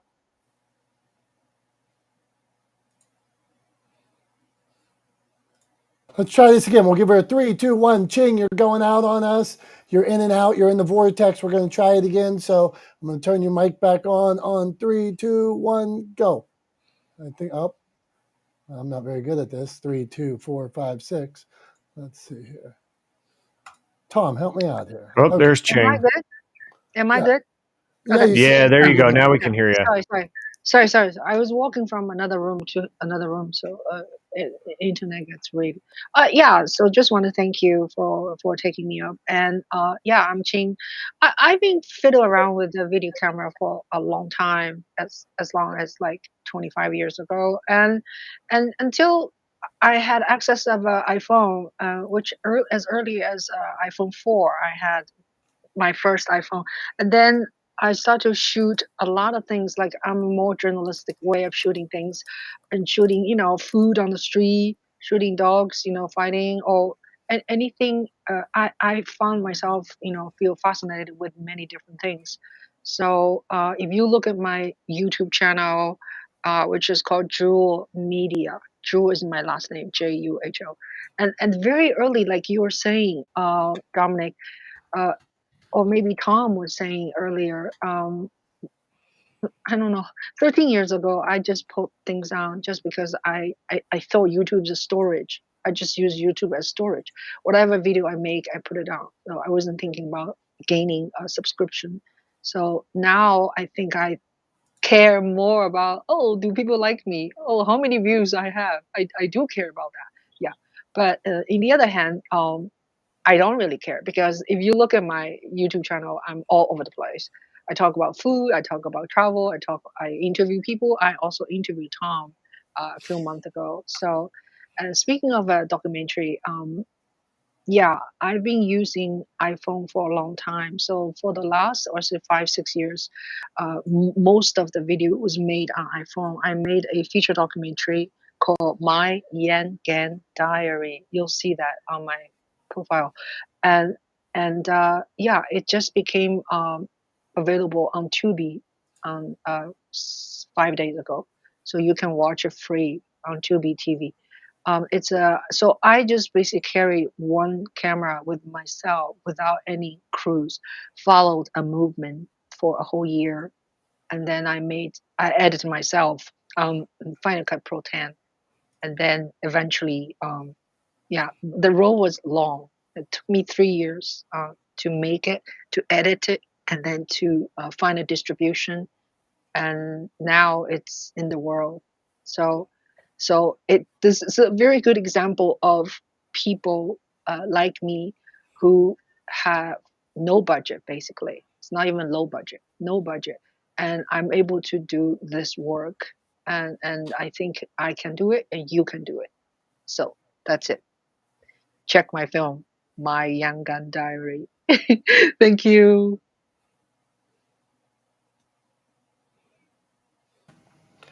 Hey, thank you, Ching. We appreciate you, and I like that this new term. I'm going to start using it. It is not low budget; it is no budget. So that's a great way to put it. What do you do? What do you do when you have no budget? So, hey, Tom, tell us about being on Ching's show. Oh, it was a ton of fun. I mean, Ching's great. She's incredibly knowledgeable. She's a very interesting person with a varied background. And in addition to being a filmmaker, she's also an incredibly talented musician. So I had a great time being on her show. It was a great conversation. And to my point earlier when I was talking about often people don't listen. And it's very evident when you listen to when you hear an interview with an interviewer who doesn't listen, they just kind of go to their next question on the list. That was very much not what our conversation was. It was a conversation. Ching was a great listener and a great interviewer, and I had a ton of fun on her show. And yeah, it was great. She's good people. I follow her all over the place, and I'm constantly seeing her posts that she puts up, sharing her music and her work teaching others music, which is great. Love to see. So yeah, Ching's good people. I like this. Good people, Ching. Good for being good people. Good people. That's so funny. Thank you, Tom. You are good people too. Hey, there we go. Okay, now I'm going to throw something weird out to you. And since we're going to talk to Billy here. He's a content creator, but Billy, you like weird stuff that I sometimes. So yesterday I was out with this on the show. We were doing some looking for fall leaves, and they say that looking for leaves, some people call it leaf peeping. Did anybody know? Clap your hands if you knew that going out and looking at the different colors of leaves was called leaf peeping. Like, I'm like, are you sure? The lady was like, yeah, we're going peeping. I'm like, okay. Yeah. So we got, so Tom knew about peeping. Carrie might have known about peeping. I mean, Carrie, I live in the Hudson Valley. It's a world famous destination for peepers. Okay. Leaf peepers specifically. Leaf peepers. Okay, it is. Tom's area is famous for peepers. Okay, interesting. Billy, any peepers around your area of the woods? Billy, weigh in on all this stuff. The floor is yours, my man, and especially the content creating. You're so great at it. You really go niche with it. So please teach us. Hey man, I love the conversation. I don't know if there's any leaf peepers where I'm at. Not a lot of a lot of pine trees. So maybe pine needle peepers, I guess. If that's a thing. But yeah, man, I love the conversation. I think in this world that we live in, there's so much opportunity, so many different styles of content creation. Like I create a lot of stuff live to drive. So yes, does it look very produced? Probably compared to a lot of people, but like I'm on a big Amazon live kick right now, so I'm creating, I don't know, 50, 60 videos a week for Amazon, and I'm doing all live to drive, multicam, but I got a studio to do it. But when I'm done, I'm done. I'm not editing. I'm not doing any of that. But it's all It's all pre-work, so I don't have a lot of post-production stuff. I'm really just trimming off the ends and uploading the video because that's my workflow with brands I'm working with is a really quick turnaround. So I'm more in the frequency game than I am, uh, anything else. So it's not a blockbuster movie. However, if I was like, in James, I'll pick on James. Like James, for instance, I've heard James say a million times, like I want to be, like the ESPN of sports podcast or whatever. Well, you can't put out shitty video if you want to compete with ESPN, right? Like you got to step it up. You got to make the investment, and I think that's the thing. What I hear from a lot of creators, just to give you like a little spanking here for some people. You want a lot of stuff as a content creator, but you don't want to do the work for it. Now, I'm not saying you got to go spend $1 million on gear and equipment. And luckily for you, in 2022, it doesn't cost. I mean, it's a fraction of the price it was 10, 15 years ago when I got in this game, when you were, buying a studio camera, the baseline, a step above, pro consumer camera essentially was like 10 grand. Now I can go buy three, Sony ZV-1s with amazing autofocus to produce product videos for probably 500 bucks used, or 750, 700 brand new at a local Best Buy. So to get that video quality, or like you guys were saying, like your phone, it's not that hard. So I think it depends on what you want, right? Like I want to start a fishing show and go get a sponsorship deal early on, and I knew I don't have an audience to do that, so I'm gonna have to show up professionally. Now the fishing industry is very forgiving. It's not there's it's not like this huge competition of production in the fishing space. So our fishing show isn't super well produced, but it looks better than most. But I knew I wanted to get out there and get big numbers from big checks, I should say, from brands. And Academy Sports isn't going to put their logo on a turd. Like they want it to be nice, and so we had to go think about that. So I really think it's like figure out what you want to do. I mean, getting started, sure, hit the record button, go for it. I mean, I recorded several of my first live streams on my iPhone with AirPods and sitting in front of a window. Like, do whatever you have to do to get into the rhythm. But once you kind of find yourself as a creator and you know what direction you want to go, reinvest in yourself. It's like any other business, any other thing. But I work with a lot of content creators, so I'll be a little harsh. It's like, I want this. I want to make a lot of money. I want to be on Amazon. I want to do that. I want to blah, blah, blah, blah. Like the want list is huge, but the work ethic is weak. So, it's got to match up. I mean, there's got to be a balance there where it's like, all right. And for me, that's with Amazon. Like, how did I build an Amazon, business that went from making $0 a month to making, we'll surpass $6,000 this month in revenue on a business I've owned for 4 months. And it's like, how did I do that? I did that by reinvesting in the business over and over and over again, and reinvesting in myself as a content creator over and over and over. But yeah, it's all what you want. It's all what your niche or your market will allow. But I recommend you try to be the innovator in the space, not just this is good enough to get by. Because if you're that good enough to get by person, then you're probably the same person that's crying about, I want to make more money, I want to do this, I want to be a full-time content creator, I hate my day job, blah blah blah blah blah. Well, you got a shovel, it's in your hand. use it. And it's easier now than it has ever been. And it's, it's just going to get easier as we go. So it's like hit the go live button, hit the record button. Don't let your excuses hold you back, or that fear holds you back, because nobody cares as much as you think they do.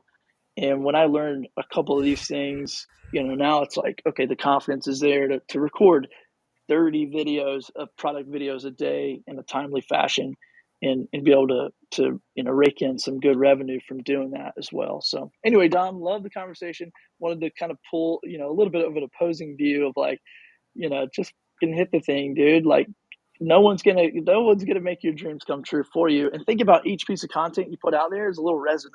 So I started doing content on Amazon, and then now I use that same content as a resume for doing other brand deals. So I have a brand deal with Shure microphones. Like that came early. I literally had someone tell me 12 months ago, I said, I want to get a brand deal with Shure. I don't know how, I don't know when. I was just doing podcasting at that time. And this person literally said, dude, you will never in your life get a brand deal with that company. They're the biggest audio production, like equipment company on the planet. And little Billy Thorpe isn't getting a brand deal. Guess who was the first person who got a screenshot of that email? That dude. Like, tell me I can't do something. Let's freaking go. Anything's possible. And just go out there and take massive action. So that's my thoughts, Tom. Love the room, man. Always do. Billy, man, I got nothing to add. You just, I was looking, if I could figure out how to work my phone in the live stream, I would have dropped, had a mic drop come in there. You're just killing it. So he's the man. I tell you, you get a chance to hear from Billy. You listen, you shut up, you don't interrupt like I'm prone to do, and you let Billy talk. Billy, you have to tell me something on these Amazon things. Originally, are you buying all the products, or like? Because I'm thinking, if I wanted to review something, don't you have to buy it before you review it to start out with? I mean, I get it down the road, but just fill me in on that, because I'd run out of videos. I could like review one book and one pair of jeans. So give me, what do you know? Well, actually, just one book, Dom, because you left your jeans on the beach somewhere. Yeah, that's true. Well, so man, how it works is Amazon and now Walmart. Walmart just opened it up for creators to apply to be creators on their platform. But anyway, so I've been working with Amazon Live. I signed up over a year ago. I sat on it for 6 months, didn't do anything. Moved to Puerto Rico with my family, my wife and my son, and started just out of boredom making some videos about my Rodecaster, my SM7B, my lights, whatever, and put it on Amazon Live. So it's called Amazon Live, but you can do shoppable videos, you can do live videos, you can do photos. There's like a few different ways to monetize actual content on there. So anyway, I started making some money with it just from products that were already in my house. So that's how I started out. Was everybody's got stuff around their house, all the equipment you use, the sponge in your sink. If they sell it on Amazon and you're part of the influencer program, you can literally just shoot a video about it. 1 minute to 10 minutes is what they want. It's all about the product. There's no fluff. There's no BS. It's not a YouTube channel. Okay. So Amazon basically said, why are people going to YouTube, watching a video, maybe clicking the link, and maybe hitting the buy now button? Let's put the videos right on our product pages, and people can click the link and watch the video and then buy. And when they do that, I, as a creator, get a commission off of there. So yeah, man, to answer your question, all the products in my house is what I started with. And then when I got home from Puerto Rico, I started learning about these companies who represent manufacturing companies over in Asia or over in China. So they're basically kind of middle people. They manage the whole Amazon listing product. They manage everything for these manufacturing businesses. And so they're looking for marketing. They're looking for content about those products. So I haven't paid for a product ever. I haven't bought one thing. Actually, if I want something, I don't even buy it anymore. I go find the company and I reach out and say, hey, I'm the Amazon influencer, came across your product. I'm looking to purchase it, but if you want to, I'll just take the product and trade for a video. And that when we can call it even. So I got like a $200 and some green screen that way. I get a bunch of new studio lights that way. But other companies that I work with, they send me the product, they pay me, I make the product, and then I get paid from Amazon on the back end. So yeah, man, a lot of. I mean, I could spend all day, dude. I'm obsessed. I'm obsessed with this system because it really fits for me. It fits for my personality. It fits for my passions, and I get to take video and product and kind of meet these two worlds together. And that's why I'm hoarse, because I'm just creating so much stuff. But yeah, man, if you're on the influencer program, you can literally start with the stuff in your house. Stuff at your. I took a video of an Airbnb. I was at Airbnb 2 weeks ago. They had a leaf blower out in the driveway, or in the garage. I went out to the driveway, found it on Amazon. Take a little video of me leaf blowing, talk about it. Bam, there's a video. So anyway, crazy, man. It's a good opportunity. Billy, this dude is one smart dude. Listen to what he's got to say. We appreciate you. Clubhouse, publishing, podcasting, social media. We do this every Wednesday. We're around a little longer today. Sometimes we run out, but we got more people to see. So we're going to go ladies first. We're going to go Dr. Tachi, then to our friend Johnny, Shahid, Carrie, Amberine, and Marwa. That's who I'm seeing on our thing. So Dr. Tachi, drop a tip, weigh in, ask a question, go on, then we'll see our main man Johnny. Go on, Dr. Tachi. How you been? You want me to go after Billy? Yeah, that is raising. Like, all you, like, Billy, after you talk, faces are dropping off of the room, and it's not because they're not. I'm kidding you, but you ever see that some people Just talk because I for talk too long. no. That's why. Some people Sorry. talk in a room, and like as soon as I start talking in a room, bam, faces drop off. It's like the room is bleeding faces. So Billy talks. They're scared to go after him. So yeah, Dr. Tachi, the pressure's on. Good morning, everyone. It's good to see you all. As usual, I enjoy being here. Just have to, yes, co-sign on everything that has been said thus far since I got in the room. Definitely. I think with video also, it depends on your goal. I think. Okay, let me rewind. I think sometimes we see the off example, and we will generalize that to the entire population of everyone that is making videos. So I definitely believe in start where you are, right? But then respect your audience enough to get better. So if you're new, yeah, start where you are with what you have. And then if you're serious about video, investigate ways to get better. Watch people, listen to Billy, listen to Tom, listen to Ching. See all of the tips and tricks that you can use that are out there in the space to get better. So we take this one off, and what's happened is that there's a lot of UGC, or user generated content, that companies and brands are interested in. And because we see that maybe a TikToker who has good content but not necessarily the best quality video will get these brand deals, sometimes we think that will be us too. And that is really not the rule. I don't want to say so much the exception, but it's not the rule. So for you, just like the same thing now, college is not the only way, for example, for people to get an education about things. I believe you can get good training in a multitude of ways that don't always involve a degree. But for the masses of people, you're going to need some kind of post high school training, and that's not always a degree, but something to get you further. So we'll point to the, oh, well, Zuckerberg dropped out, or such and such. Yeah, but that's not you.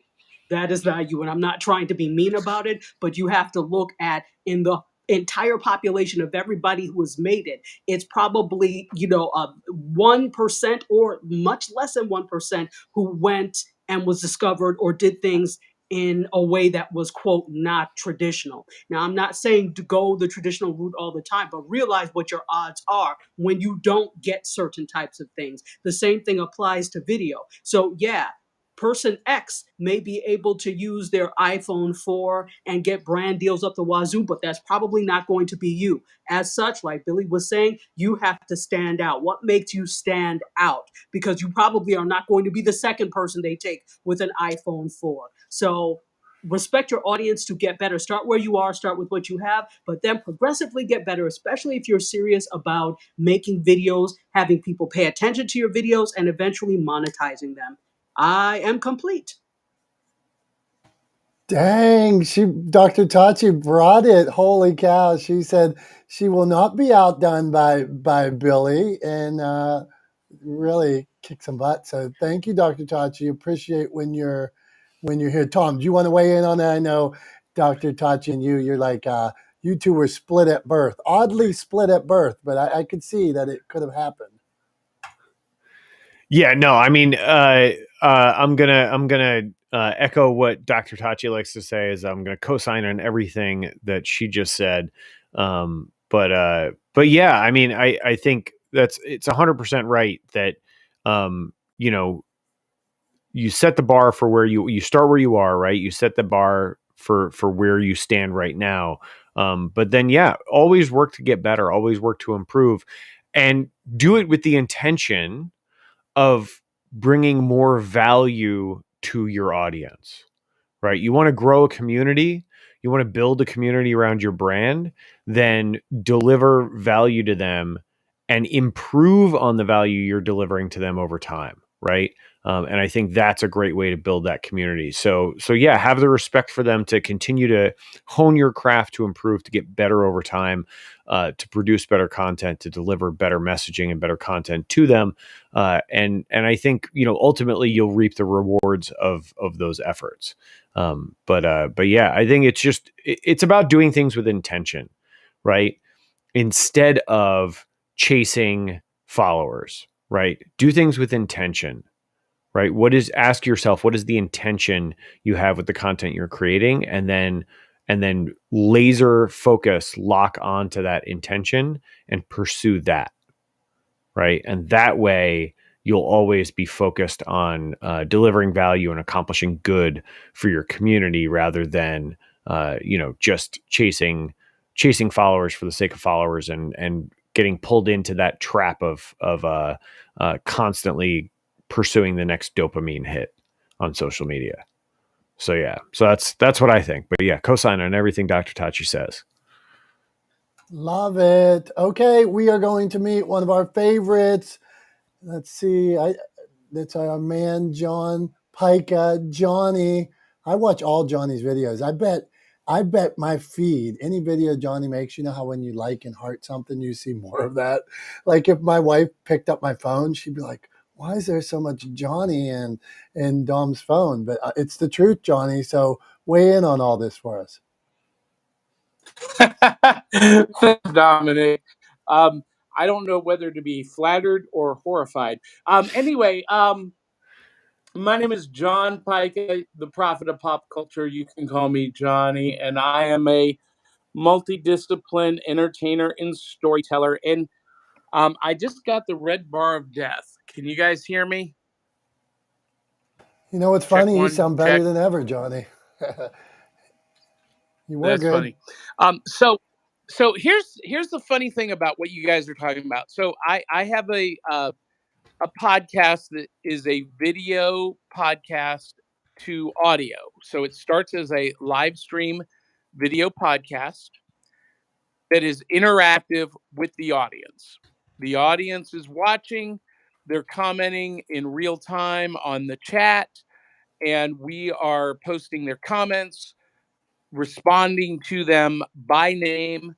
And I was hoping that James Scott was going to still be here because he is a regular viewer. He tunes in every Saturday morning with us. And we don't edit anything. We don't edit anything on the video. Yes, we use varying degrees of quality because we're virtual.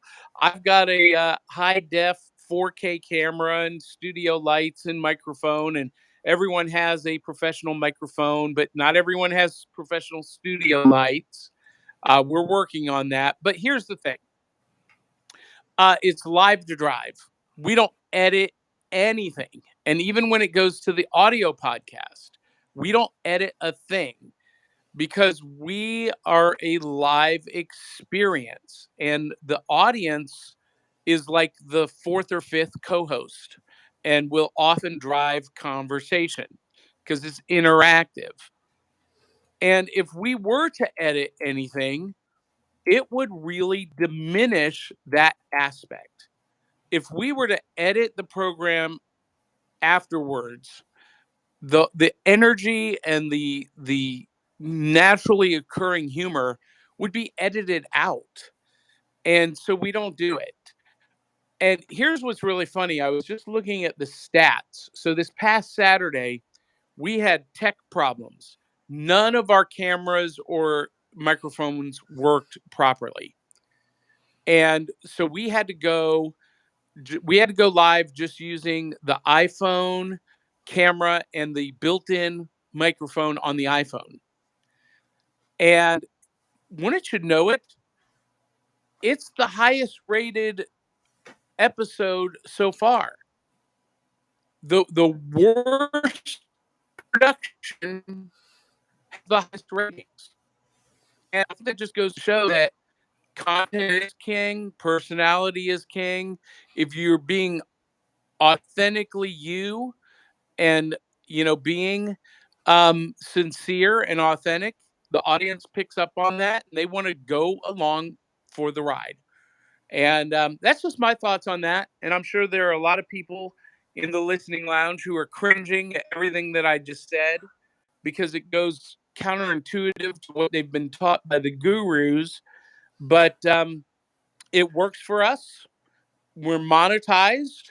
We have sponsors. We have partners. And, I'm happy with the growth that we're seeing. So that's all I have to say on that. I'm Johnny. I'm done. Johnny, thank you, man. Go on, Tom. Yeah, I just wanted to jump in. I want to ask a quick question, Johnny. So last Saturday when you had all the technical difficulties and kind of had to go forward without the professional cameras and without the professional mics, out of curiosity, did you tell your audience that, right? Did you demonstrate transparency with your audience and telling them that? And then what reaction did you get during the podcast through the participation that you guys have with the audience during the show? So I was very transparent. We opened up the show. I said, hey, you may notice that the show looks and sounds different this morning. We are having some challenges, but the show must go on, and we're glad that you're with us. And that's all I said. That's how I acknowledged it. I may have added our tag, adulting is hard. And we went on with the show. And the participation from the audience was actually higher than normal. And that may have been something to do with our topic. We were talking about the Scooby-Doo movie, which turned 20 years old this year. But yeah, so transparency is everything. Just, I don't know what it'll be like this next week, because we're doing a second round in the same location that we had issues with. But we'll see. I want to point out, like, what I think is the sort of very subtle subtext to that kind of transparency that is so incredibly powerful. And I'm sure the topic contributed to the level of audience participation, but I would argue that this also contributed. And that is that by saying to your audience, by saying to your community, look, we're having trouble, and rather than canceling because it's not exactly how we would like it to be, we think it's important to be here for you because you expect us to be here and you are the most important thing to us, right? You are important to us, you matter, right? And providing you this product, this show that you enjoy matters. So we're doing it even though it's not exactly the way we want to be doing it this week. We're doing it because it's important to us to deliver to you, right? I think that was the important subtext that was underlying that transparency. And that's why one of the reasons why the audience was so engaged is because you said to them in between the lines, you said to them, you guys matter to us. And so even though it's not ideal, we're going to do this show because we want to make sure that we deliver for You're the most important thing. And I think that's what so many people miss out on, is putting their audience first, right? And themselves second. So I would say, I would applaud you for that transparency and pushing on even when things were difficult or challenging, or when you faced technical setbacks. But putting that audience first, man, I think that's the most important thing. And I think that's why you got the reaction you got. Great point, Tom. Our friend Jay Wiley that stops by once in a while, he says when he puts out his radio show and his podcast, he never puts out the guest. He never puts out his own name in the title. It is always what the show's about for the audience. I'm going to tell them this is what this is about, never about him. So I think about what he said and I'm like, damn, you know. Okay, let's meet. We're going to meet two more people, and then as I put the pressure on Tom, as always, this is what I've decided from now on, because I don't want the pressure. We're going to have Tom wrap up the room, but we're going to meet Carrie and Amberine first. Carrie, what's going on? Our dating expert. Where do you stand on podcasting and dating expert? Where do you stand on all this, Carrie? Hi, everyone. So great shares today. I loved listening to this room. And you get me when you start talking about cameras, since I'm a professional photographer. And I'll tell you, the best camera that you have is the one in your hand. And we all get, so tripped up over putting out the best quality. And I think it's smart. We want to put out the best quality. And if you're able to, definitely strive for that. But there is that flawedness and technicalities sometimes go south and things fall apart at the seams, and you gotta, and I know that from doing so many cover shoots, expect problems. They're gonna happen. And so that's all I've ever done is like navigate technical problems and anticipate them, because it's gonna happen. So yeah, it's been interesting listening to how people are putting out content, what they're using. It's pretty inspiring. So thanks so much for having me. Carrie, and I forgot to add professional photographer as well. So thank you.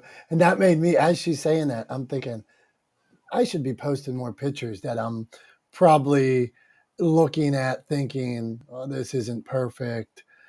And I don't know anything about photography, but I should probably capture the moment and share that photo. I'm going to go back through my next post everywhere is going to be based on what Carrie just said. Okay, we are going to meet Amberine. Amberine, where do you stand on all this? Ask a question, share a tip. You do your thing.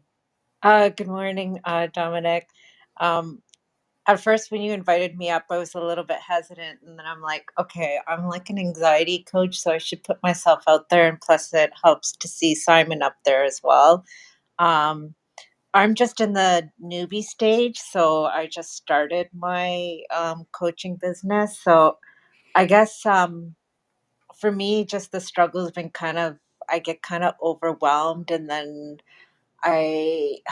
what's the word? I know it takes perseverance, I guess, like to push forward in terms of establishing your own business. So I just came up to introduce myself, and just it's been good to hear some of the tips, as well as suggestions that people on the panel here have been offering. So I just this is something that I'm passionate about, having my own lived experience with anxiety and depression off and on, and just through my own therapy, as well as workshops and other, stuff.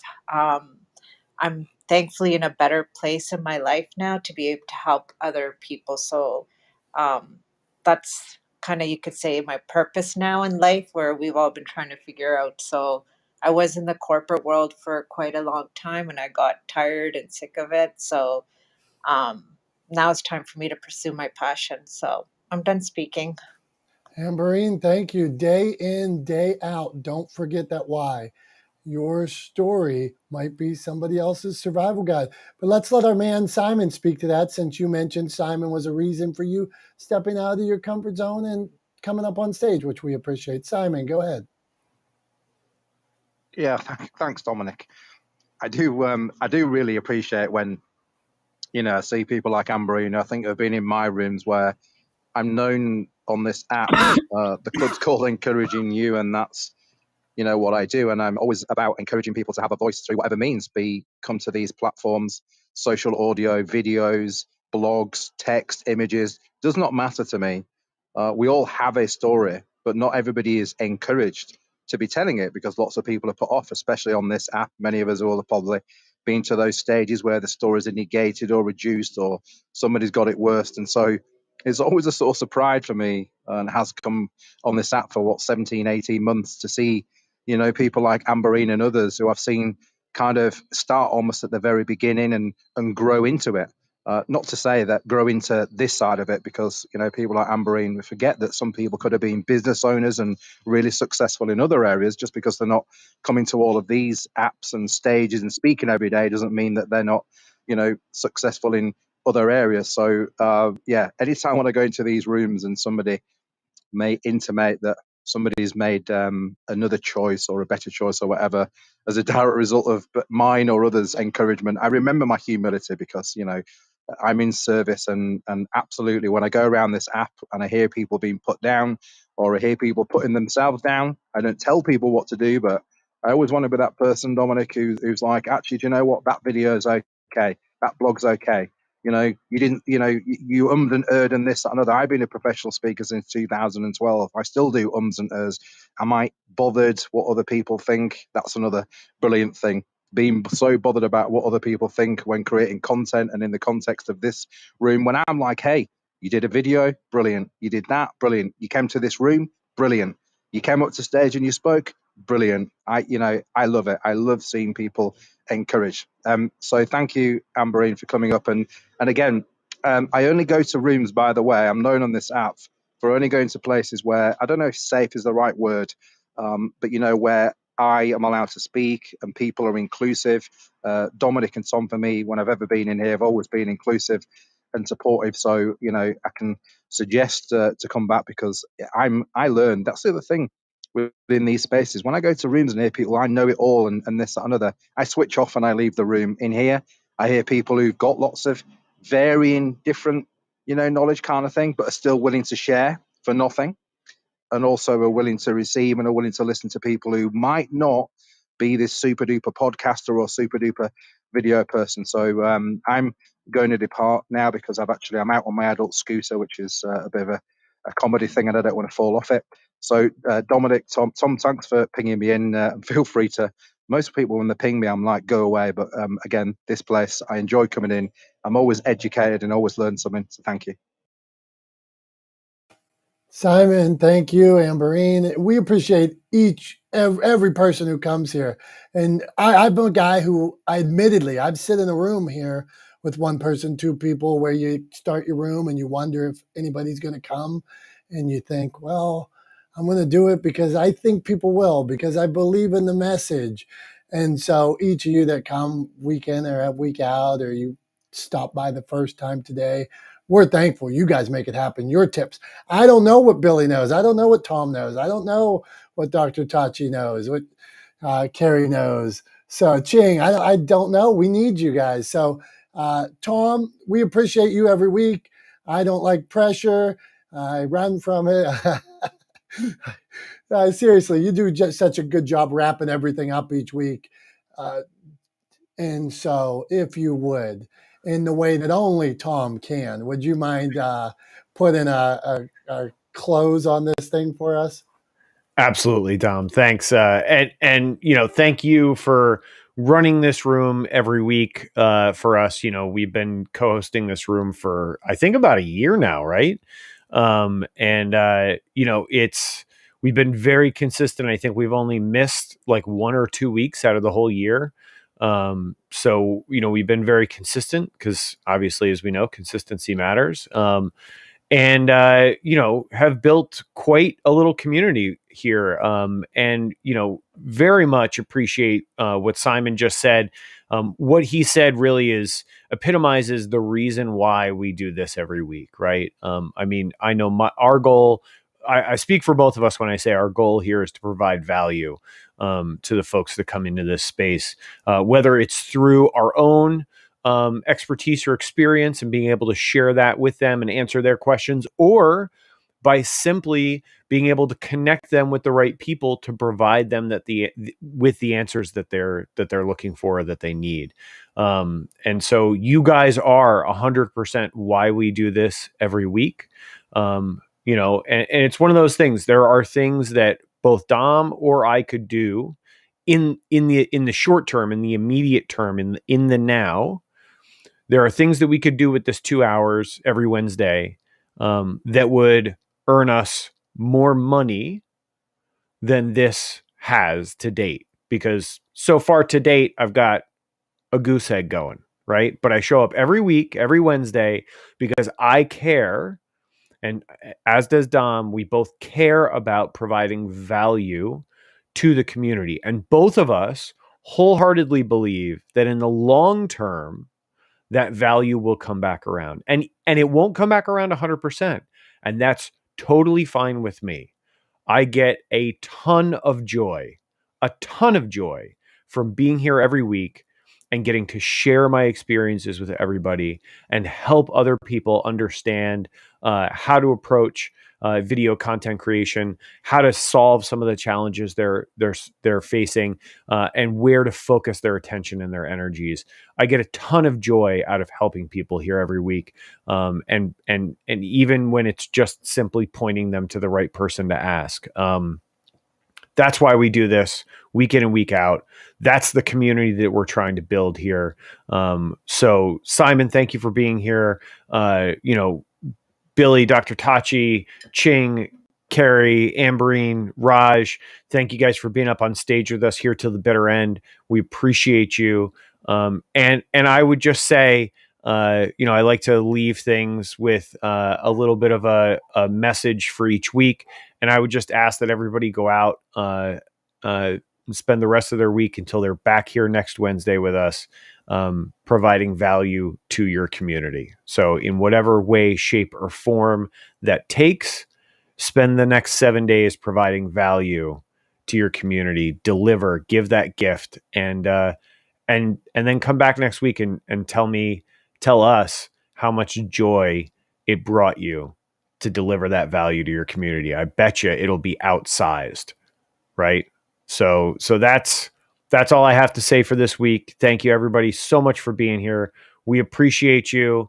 And Dom, let's go ahead and close this room out. I'll get ready on the live stream, and you take it away on the Clubhouse side, closing out in 3, 2, 1. Thanks everybody. We'll see you next week.